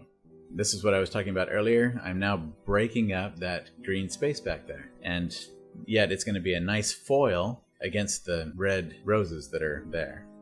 See all those little bits of grass and leaves and other things that I'm putting in? They just help to break up that space, and it also helps to push that bright green patch of lawn farther back into the distance. So it's no longer staring right at us and trying to jump off the panel. I don't worry too much about, am I getting the right color here? Are the shapes the way that these plants might be. I don't know what plants they are that I'm putting in there. I'm making most of them up. So what I'm concerned about is breaking up my spaces correctly so that they fill right with the rest of the picture, and pushing that green plane down so it's flat, so it's not trying to defy the laws of gravity. I'm trying to add in some darks and some highlights that will help to punctuate and add interest to the overall picture plane. And often I'm trying to add little splashes of fun color that I wouldn't necessarily want to put on the rose, because then I'd have to justify it and explain it somehow. But with these little pieces of grass and branches, I can make them whatever color I want to a great degree, and help to really spice up the overall coloration and feeling and enjoyment throughout the painting.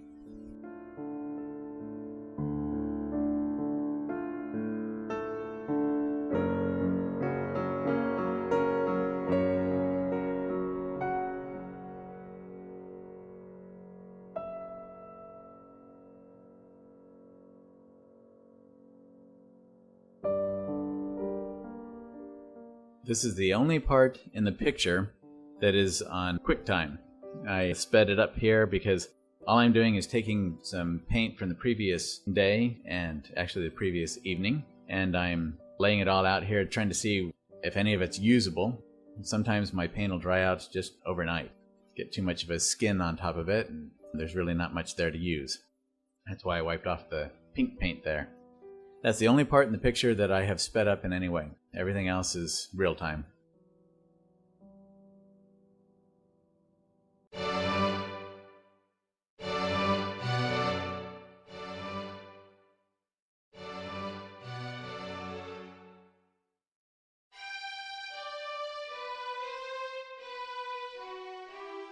Within that pile of dark paint, I can change the color temperature, either by adding more warmth to it, like with the sap green, or maybe with some transparent oxide red to warm it up some. Or I can cool it down by adding some of the phthalo green or more ultramarine blue to it. It really just depends on the lighting in the scene and just so many factors. But basically, you just have to kind of play that out. It's not possible in the structure of this video to really go in depth into color theory and a lot of the color temperature information, but there are some great videos, some really excellent books out there that you can look at to learn more about all of that. I'll have a lot of those resources, recommendations that I have for videos and books on my website. Keep in mind too that when we're talking about color temperature, it's all relative. There's nothing absolute here. Whether it's cool or warm, that's in relation to the other colors around it, the other temperatures of objects that are near that color temperature. There's nothing hard and fast here. That's why when we're talking about color temperature, it can get pretty confusing, because often I'm talking in relation to another color temperature, not necessarily whether that would be considered warm or cool on a regular basis.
If you notice, sometimes I will run my brush back down over a stroke that I've placed on there. That's because the light catches it. Depending on how the ridges of paint go, according to the bristles in the brush, it might catch too much light and it creates this sheen, and then you can't see the color that's there, or you can't see how dark the color is. It'll brighten up that color, make it look like a different value than what it was meant to be. So I just lightly brush over that stroke with downward strokes to kind of flatten out the bristle strokes. And that way it's no longer catching that light and distorting the value there.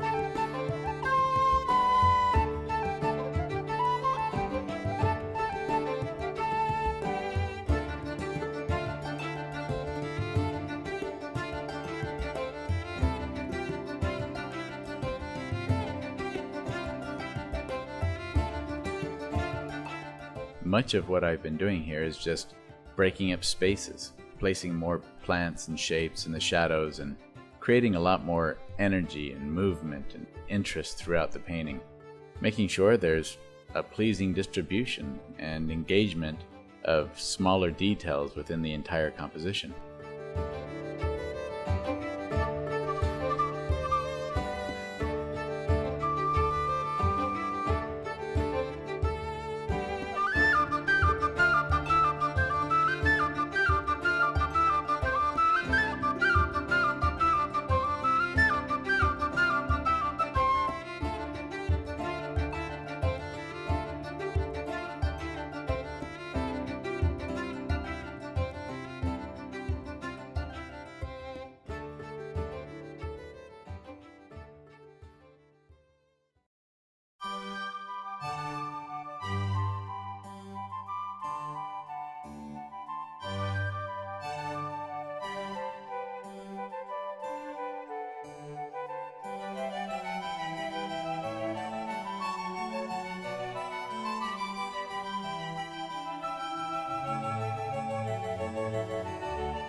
I decided to play with some red leaves to see if they would create some harmony between the reds and the roses and the rest of the painting. I don't want the picture plane broken up into separate entities of here are green leaves, there are red flowers. I want to create a synergistic whole, and the red in the leaves helps move the viewer's eye seamlessly through the painting.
I'm experimenting here with just different aspects of color temperature, strength of hue, that sort of thing, just to see how much I can get away with without detracting from the centers of interest, the roses. Right now I'm just not satisfied with the coloration and the shapes that I have there with these leaves. So I'm going to keep playing and manipulating and changing things around a bit until it flows better with the rest of the painting. Till they're not shouting at me, I guess. And if I like some of what I get there, then I might take those parts and place some aspect of those in other places around the painting as well. None of this experimentation is wasted. It's all giving me a better sense of what the rest of the painting might need, or if it doesn't need much of anything at all.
You may be wondering why I added these light lavender colors into the leaves, and I don't know if I could really say why. I just felt that it needed it. So I decided to experiment and play with it. And that's often how I go. It's just my feelings. That's the difficulty with a lot of this. I can't necessarily quantify why I do something. I've been doing it for so long, and much of what I do with color is instinctive. Part of the reason why I'm putting the lavenders in there is because of all the bright yellows in the flowers. And I think that's my instincts are telling me that I needed to offset those yellows to calm, like we were talking about earlier with color. Where a color is, its complement is going to be nearby. So that's a lot of what I'm doing with the lavenders in here. Why I use a particular shade or hue within that spectrum of lavender color, that's all subjective and just according to my own personal instincts. And that's basically what you need to follow. Just follow your instincts. It's a good guide. And it'll just get sharper and sharper. You'll learn how to hone in on those instincts the more that you paint.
I don't know if it's because the painting needs it or because I need it.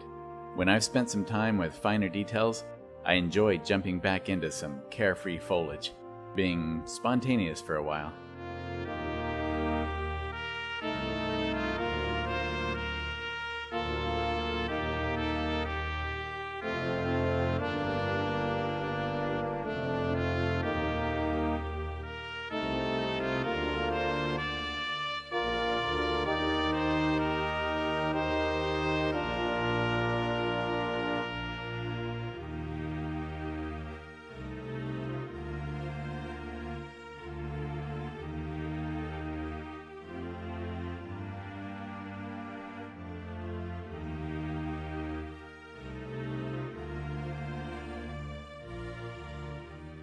I have a lot of blue greens and yellow greens throughout the painting.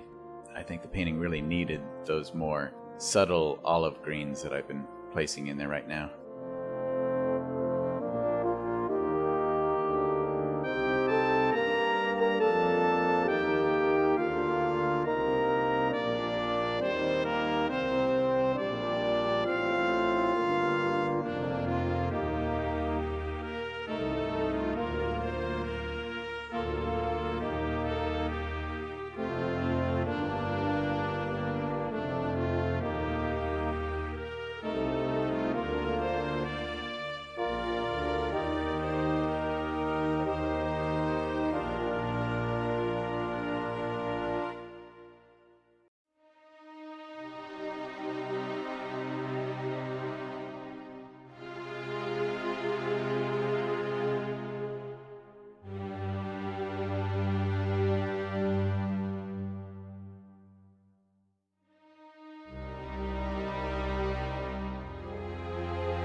This is a lot of the fun stuff.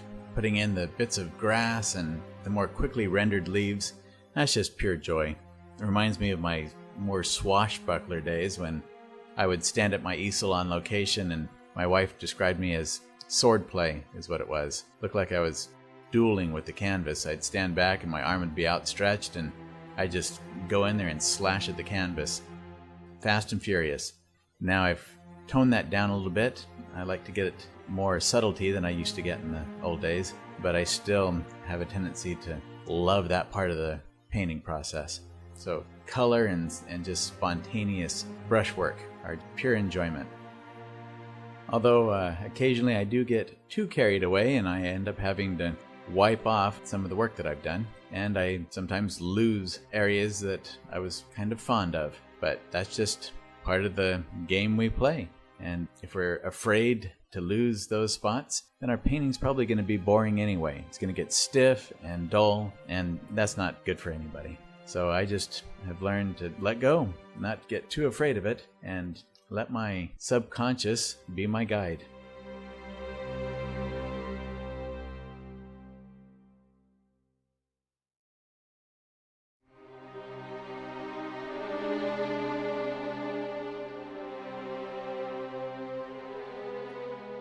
Right here you'll see me make a lot of small, subtle little adjustments. Oftentimes it's those tiny little nuances that make or break a painting.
I'm sure you were wondering, when on earth is he going to get rid of that big black blob sitting down there below that flower? Well, that's what that big dark shape was all about. It gives me this great surface to play off of now. So I can put in some of these other leaves, the greens, and those greens just look so rich. They look like candy to me. My professor, Arlo Coles, used to talk about juicy color you want to eat. Having nice rich darks like that, that's what it allows me to do. It gives me the opportunity to really show off some of those good juicy colors that you want to eat. Probably not a good idea to actually do that though. Although once in a while I am tempted.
When I'm putting in these little bits of grass and weeds, I don't worry all the time about if every little line matches up perfectly or anything like that. Just enjoy it. Just let the grasses kind of flow and weave together and tangle up with each other.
When I'm playing back and forth with these different spaces, I'm not thinking so much about, does this look like a leaf? Does this look realistically like a leaf? I'm thinking more about, is this shape interesting to look at? Is a viewer going to want to see the way these colors are working together and the way these shapes look on the painting? So that's what I'm working on right now, is I'm manipulating the different shapes and the different colors and making sure that they all work together and that they create spaces that are fun. Spaces that the viewer is going to want to come back and look at over and over again.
I decided the red was just a little too strong all by itself there.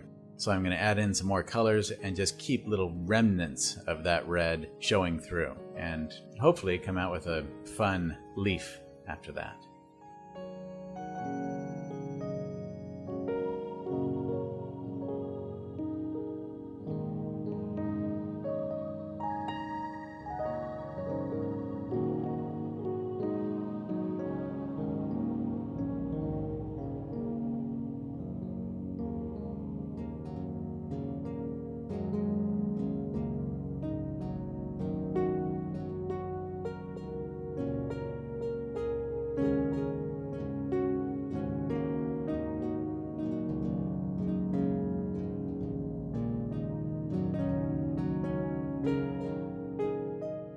I think as long as I live, I'll never get tired of the wonder of seeing an object come to life like that.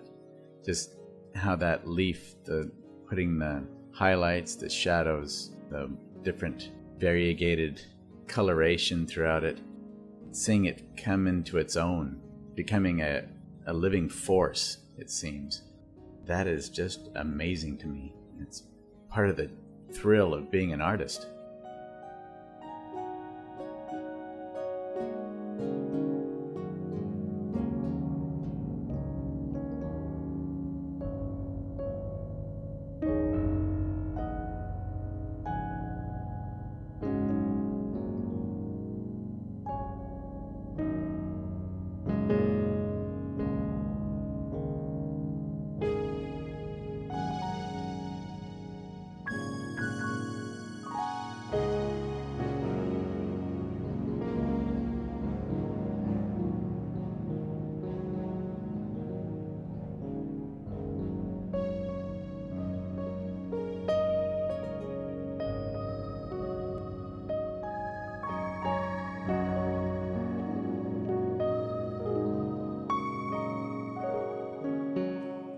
Let me give you a little bit more insight here than what might be obvious from the video. When I do strokes like putting the stems of these roses in, I have to have a pretty good idea of what I'm going to do before I do it. From the stage of grabbing enough paint to the placing of my brush and pulling it up, I have to have fixed in my mind already where I'm wanting to go with it, what I'm wanting to accomplish from it. So in this case, I grab enough paint that when I first place it where I want to begin, I can have a nice, thick, opaque application of paint. And then as I go upwards or whatever direction I'm moving, I quickly release or lessen the pressure so that less paint is removed from my brush as I go. And then it creates a value change from a highlight to a more shadowed area. Fortunately, we're not dealing with mathematical precision here.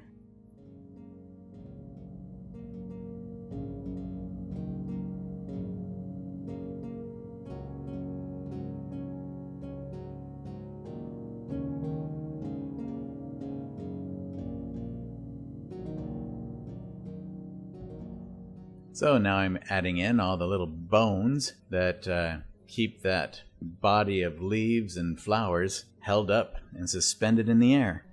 That's the nice thing about oil paint. You can come in and add things whenever you want to.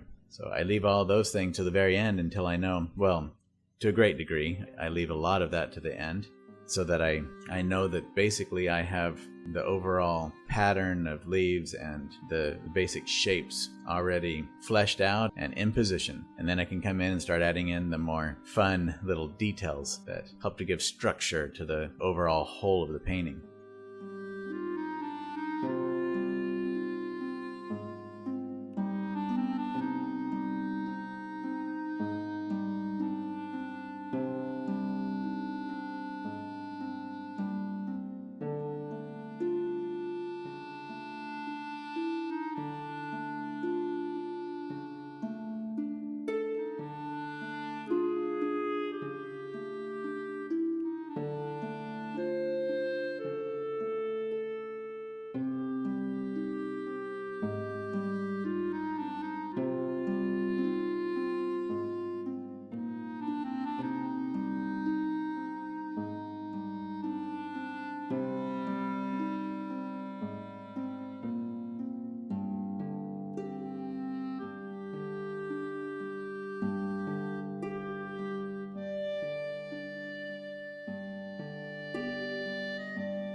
just practice it. You might pick it up first time you see the application of it here on the video. First time you try it on your own, you might just pick it up right away. None of what I'm doing in this painting is really that complicated as far as the techniques or any of that are concerned. Much of it's just applying it. That's what separates artists. It's not how complicated the technique, it's what's in your mind, what's your personality. That's what's going to make the difference in our individual paintings.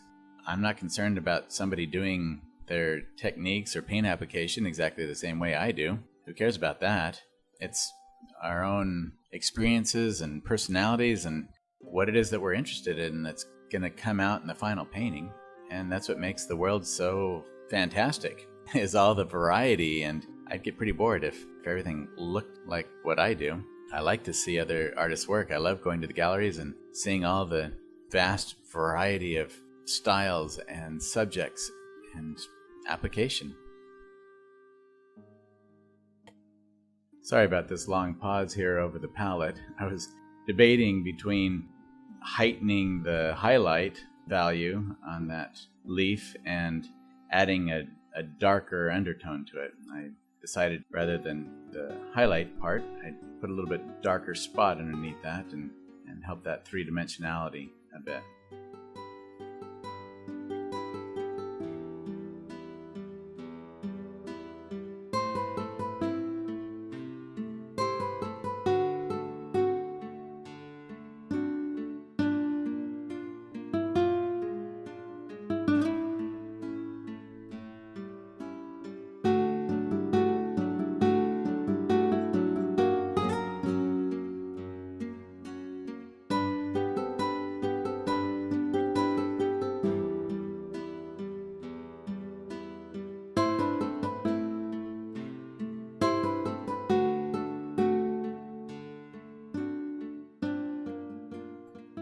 I picked up enough paint that I could have used the whole brush width right there, but I just used the edge and then kind of melded it across that, following the contour a bit of that leaf, and got that highlight so that it was not just a big rush of color on it, kind of softly contoured the edge.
And that is how you add three-dimensional quality to a leaf.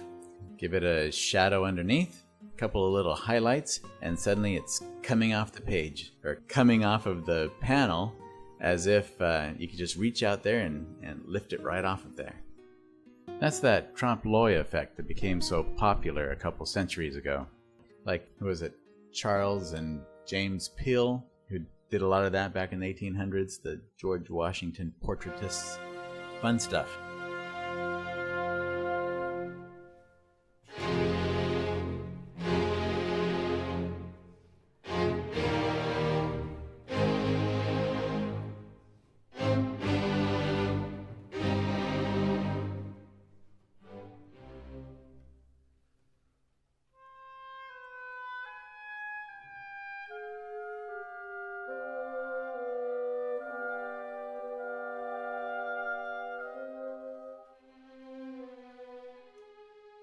Right here, I'm mimicking some of the initial transparent wash I had on there.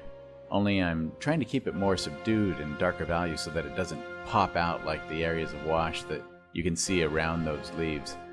I want to open up some more holes and break up the large dark space, both to complement the green leaf with the reddish brown and create more depth through layering.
Each of these small little strokes, to a degree, may seem a little bit insignificant, but they all add so much energy to the painting, and they create all these small subtleties throughout the painting that gives the viewer a lot to look at.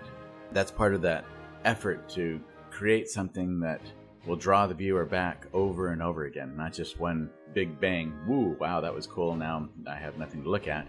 It's trying to create an environment that will continually, day after day, year after year, draw the viewer back so that they can say, oh wow, I didn't notice that before. Oh, I love that little beautiful accent that's hidden away, tucked underneath all of the other parts of the painting. And those little accents don't necessarily take a lot of time, but they certainly add a whole lot of beauty and enhancement to the overall picture.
Breaking up this larger green space right here and turning it into several smaller leaves reminds me of an exercise we did when I was in college. It was in one of Leon Parsons' illustration classes. I loved his classes. He was just an excellent instructor.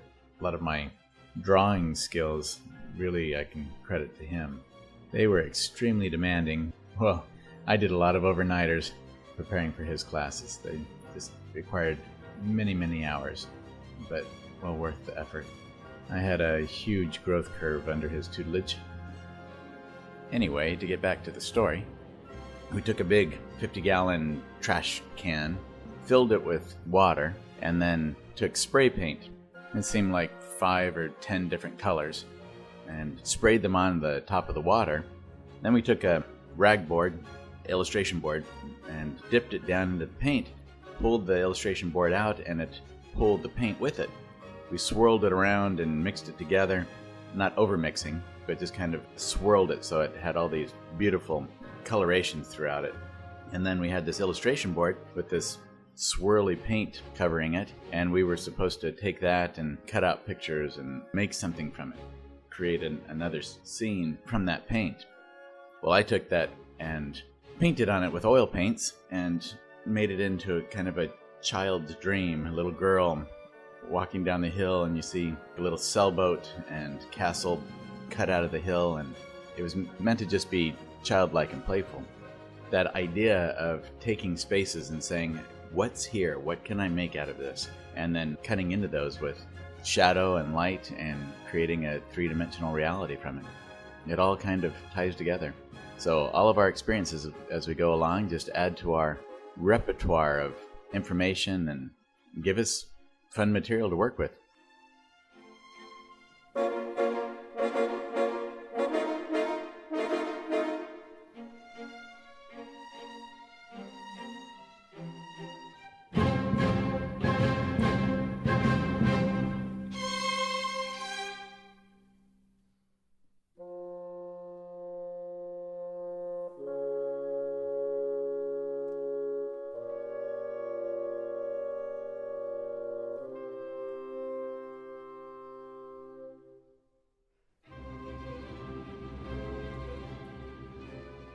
In a situation like this, I'll often build up a couple large pools of sorted colors that I can draw from, so I can quickly change my coloration, color temperature, and values, so I can experiment more quickly and determine what direction I really want to go with the subject. In this case, I'll probably use both those pools throughout the final development of the rose, because I'll need a mix of yellows and reds and peach tones to finish off those petals.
You get to witness one of those roses that I just struggle with.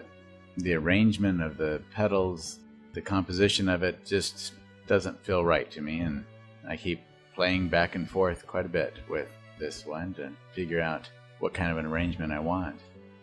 I want to orchestrate it so that it has some dominance to it as part of that triad, and yet doesn't pull too much attention to that edge of the painting, since it's facing away from the rest of the subject. I don't want the viewer to be pulled too much out of the painting right there.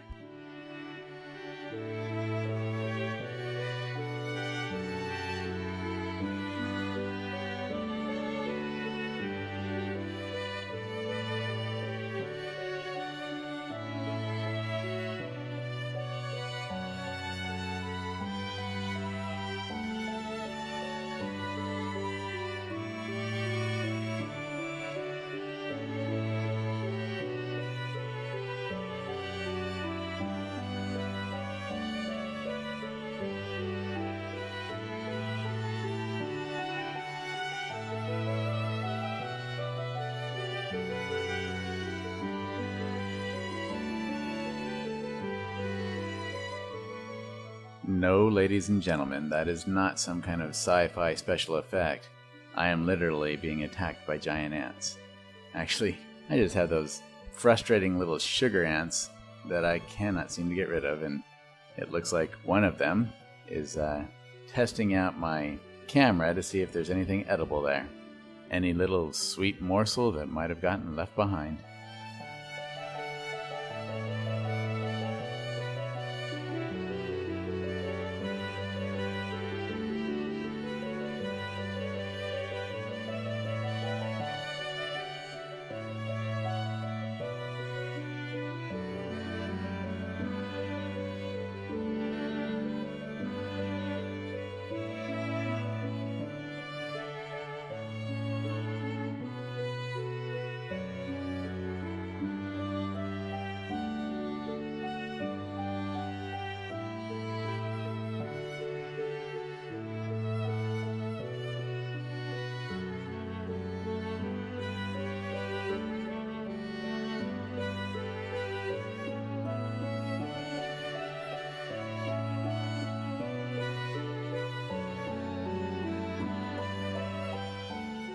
If at first your highlights don't succeed, cover them over with some better color.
Just takes a couple of bristles to grab the edge of that petal, but what a wonderful effect that is. It just creates that feeling of bouncing light on that edge.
Wherever I can, I try to really punch the colors.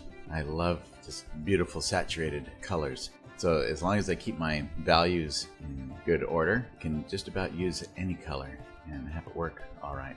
For the most part, these colors that I've used, that last one, it's a little bit more orange, and rather than on the red side, more on the orangish side of things. But it still works in the same family and just gives a little bit greater variety to the roses, reflecting different plants that are around it, especially those leaves that are near there, those burnt orange colors that are in the leaves nearby.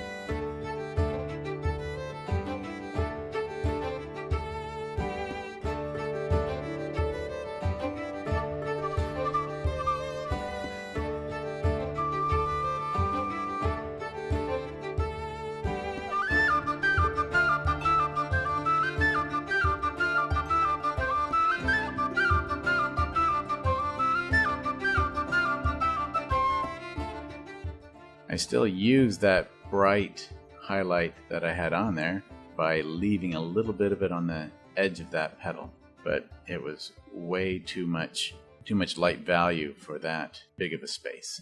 So I'm toning some of those down and giving a much softer, more appealing feeling to those petals now.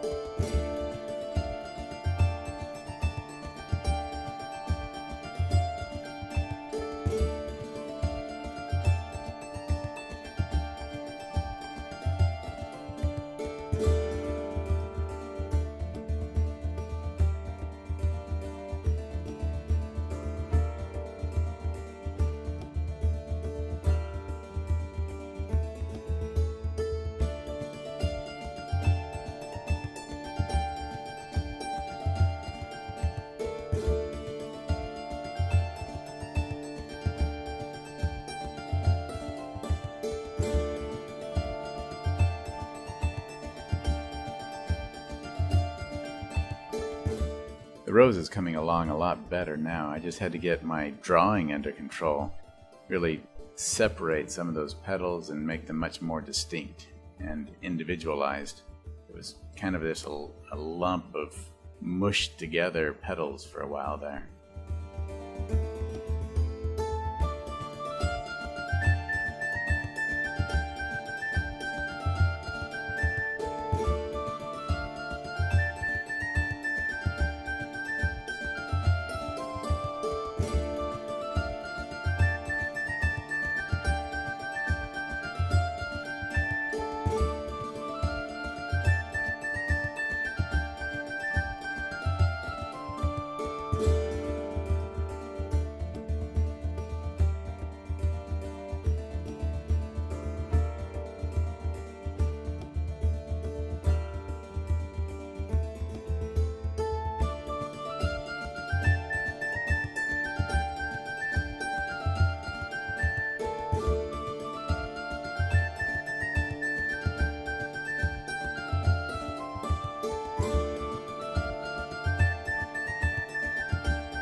Right there, that quick little dash of color. Now, capturing something like that is a matter of pre-thinking your stroke, getting the position of your brush just right, and then not hesitating with the stroke.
I realize these concepts can be quite complicated.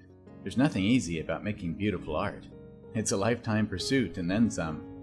For the viewer, however, we want to make it look as if it was easy, simple, and carefree. If the viewer doesn't recognize the intense creative energy and time that went into your painting, smile it might just mean you're doing something right. Just think about a garden or a yard full of plants. There's obviously a lot of complicated photosynthesis and mitochondria and all kinds of different things involved in those plants growing and surviving. But we don't see that when we look out there. We just see a lot of beautiful plants. When I'm looking at plants, I don't look at them and think, wow, that was complicated. A good green thumb, a great gardener, can make a beautiful garden look so simple, so easy. And yet we know that there's a ton of work that goes into making a successful garden look successful. It's the same thing with painting. We don't want it to look labored and difficult. We want it to look beautiful and simple and as if we just had a great time doing it. Because we did. I don't want the viewer to look at my paintings and think, wow, that technique is so complicated. I want them to look at my paintings and think, wow, that painting is beautiful. It makes me feel so good. I want to go take my shoes off and walk around. That's the kind of feeling that I'm after. Whatever technique, whatever system, whatever knowledge or understanding I need to achieve that, that's what I'm after. And the viewer doesn't have to know anything about all the background work that goes into it. As long as the final result works, that's what matters.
Sometimes when I'm constructing a rose, I nail it the first time, boom, I love it. I put down a few strokes and it's finished.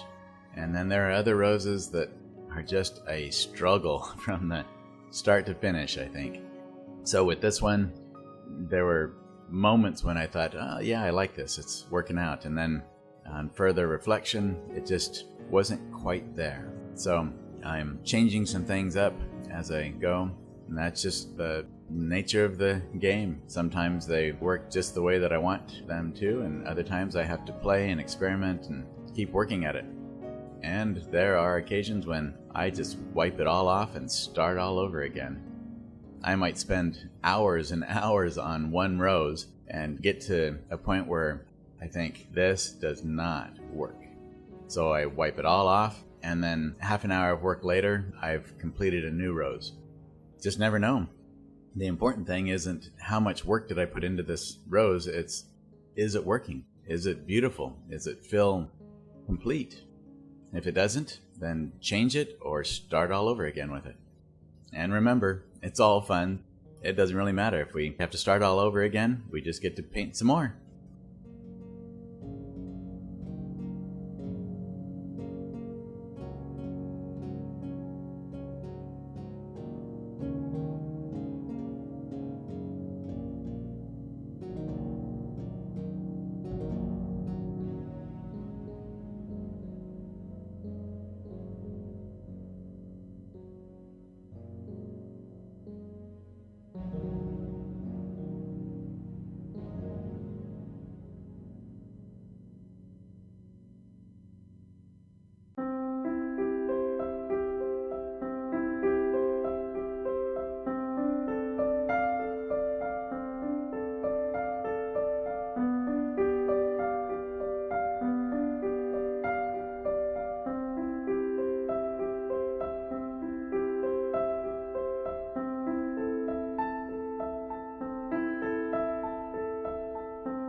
have painted thousands of roses in the 30 years that I've been working, but they are still a struggle. Flowers, just to create the illusion of translucence that flowers have with opaque paint, it's a struggle. There isn't any simple formula that I've found that works. It's just a matter of me playing and working with it until I get that right feeling. Often it's a matter of just playing with the darks and lights and getting enough punched in color that it really does feel translucent, as if the sun is shining through and creating those jewel-like qualities that are just a part of the nature of flowers. So don't get discouraged if it doesn't work the first time for you, or if it takes you many, many times. Just keep working at it. The work and the effort, they'll pay off for you. It's all worth it.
Now is when I basically start tidying up all the loose ends in the painting.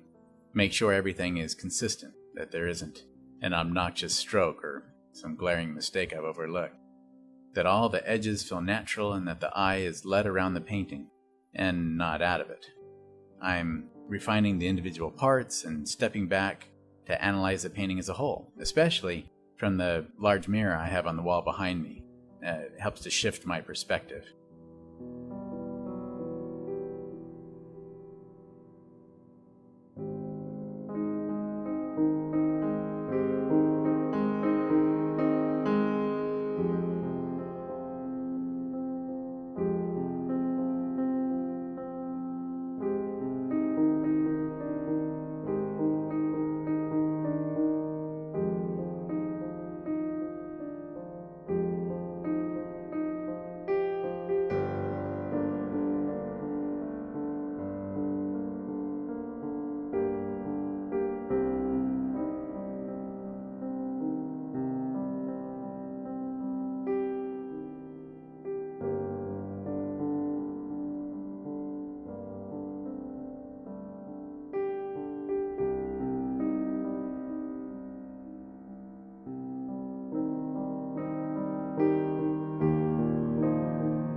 I scraped up some of these piles so I could get some nice, thick, juicy paint to use as final accents.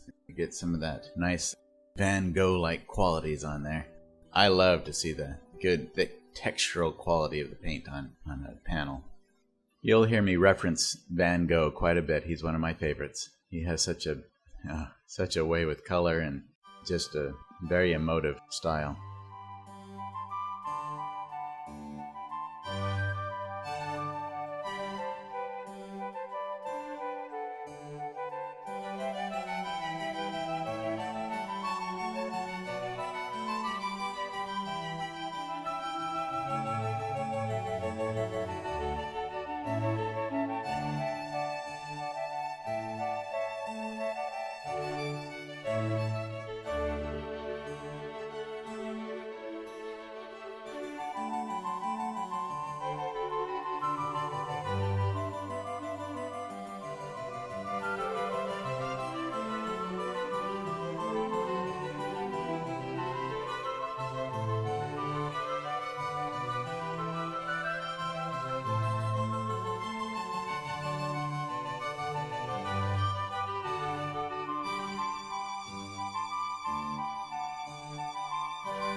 Viva paper towels are definitely one of an artist's best friends.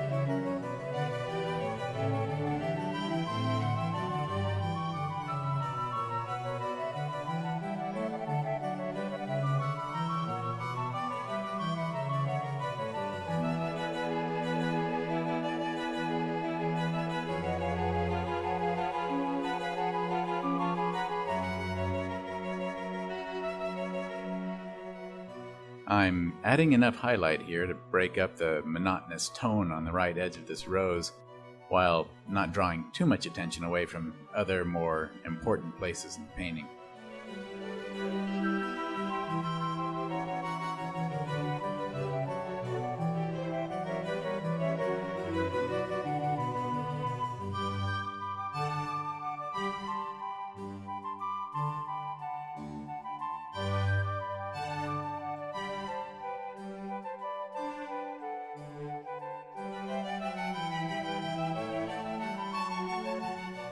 A couple things to pay attention to with this stroke. Number one, I picked up plenty of paint to make one quick, continuous movement with the brush. And number two, my hand is placed back on the handle to allow more freedom. Don't choke up in the brush or place your grip too close to the ferrule. That'll cause you to stiffen up and will lessen your sensitivity and your ability to fluctuate stroke pressure.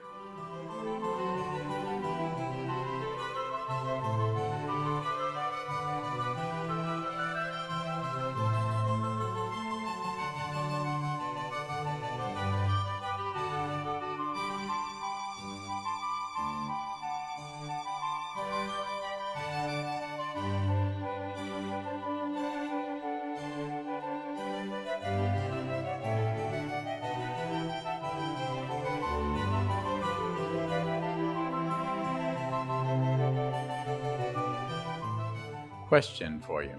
Was that little leaf in front of that small rose that I just put in there, in that spot in my reference photos? Is that where I got that idea? Good job! You're learning quick. You all guessed it. It doesn't matter. I want to push that flower back a bit and tie those two roses to the setting more firmly, so I just put in a leaf that existed only in my mind.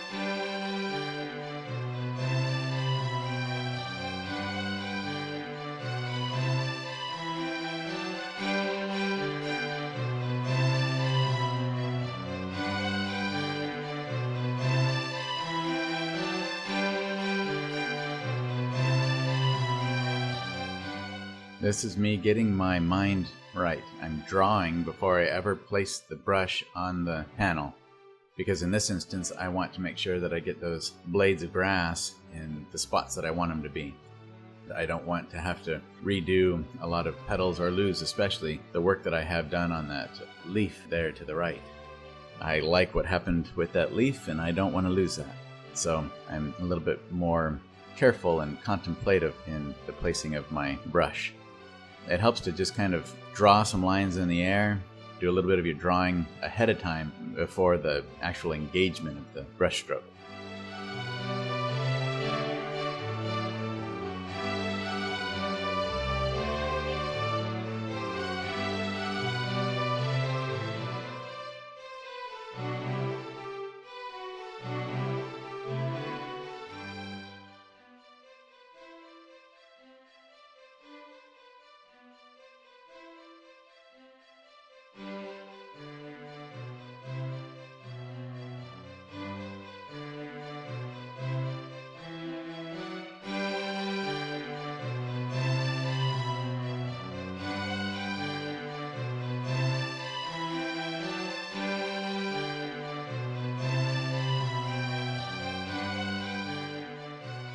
There are too many strands of grass right here in this one little area, so I'm going to simplify a bit right here.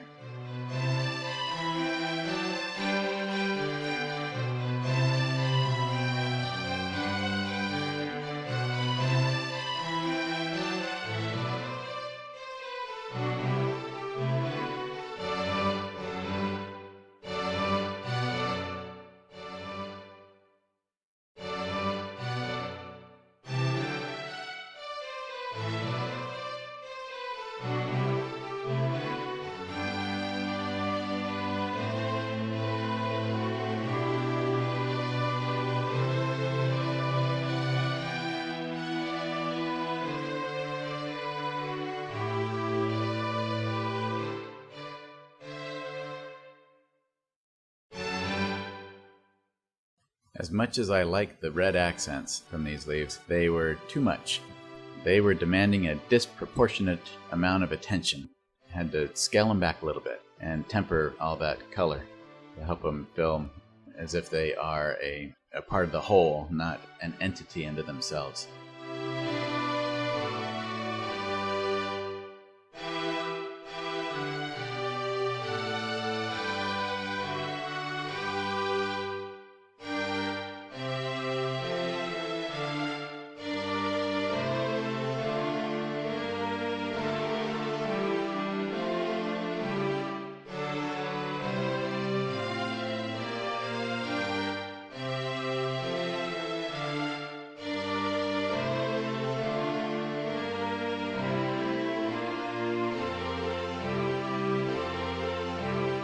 If you're not used to holding the brush back at the end of the handle like that, at first you're going to feel a little bit out of control, that you don't have enough connection and it's going to be disconcerting.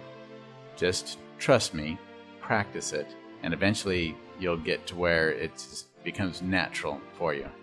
And yes, once in a while you're going to have an area that you get more paint applied in a big jump than you wanted to, but the benefits of it greatly outweigh any of the negatives that you're going to find with it.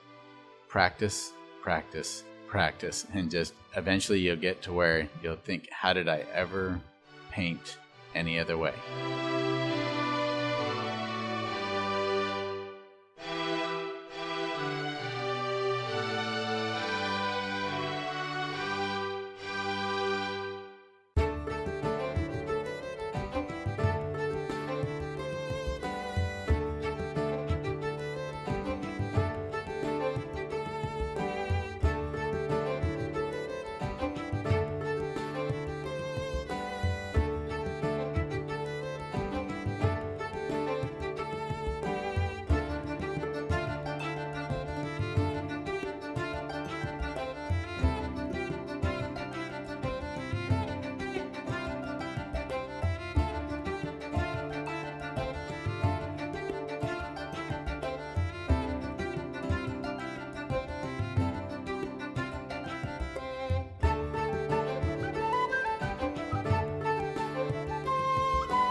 Yes, I have my coat on. I thought I was finished, ready to go.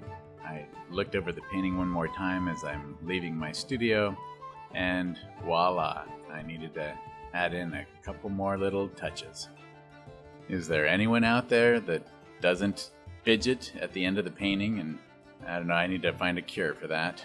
Seems like I'm never really done with a piece.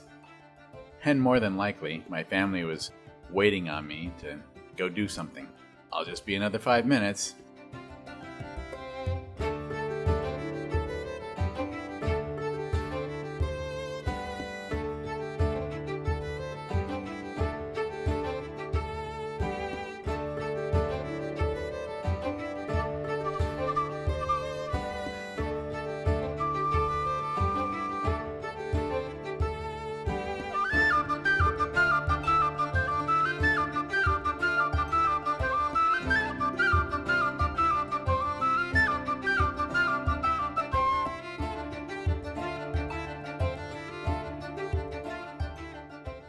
Recently, I've started using a little linseed oil to help the paint flow a bit better when I create my signature. That's what I was dipping into over there.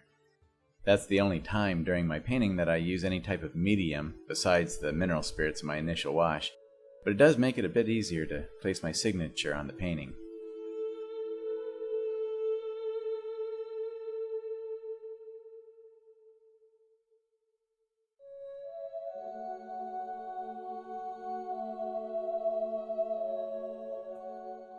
I sure hope that you enjoyed that and that it will help you to advance your skills and your career as an artist. If you have any questions about anything, if there are things that just weren't answered here that you feel you really need an answer to, then you could always try Google. I hear they're a pretty good resource for finding answers to things. No, just kidding.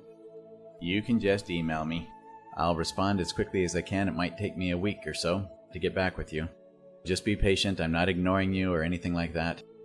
Although there is a good chance I looked at your email and forgot 5 minutes later what it was I was going to do with it. I am pretty absent-minded, seriously.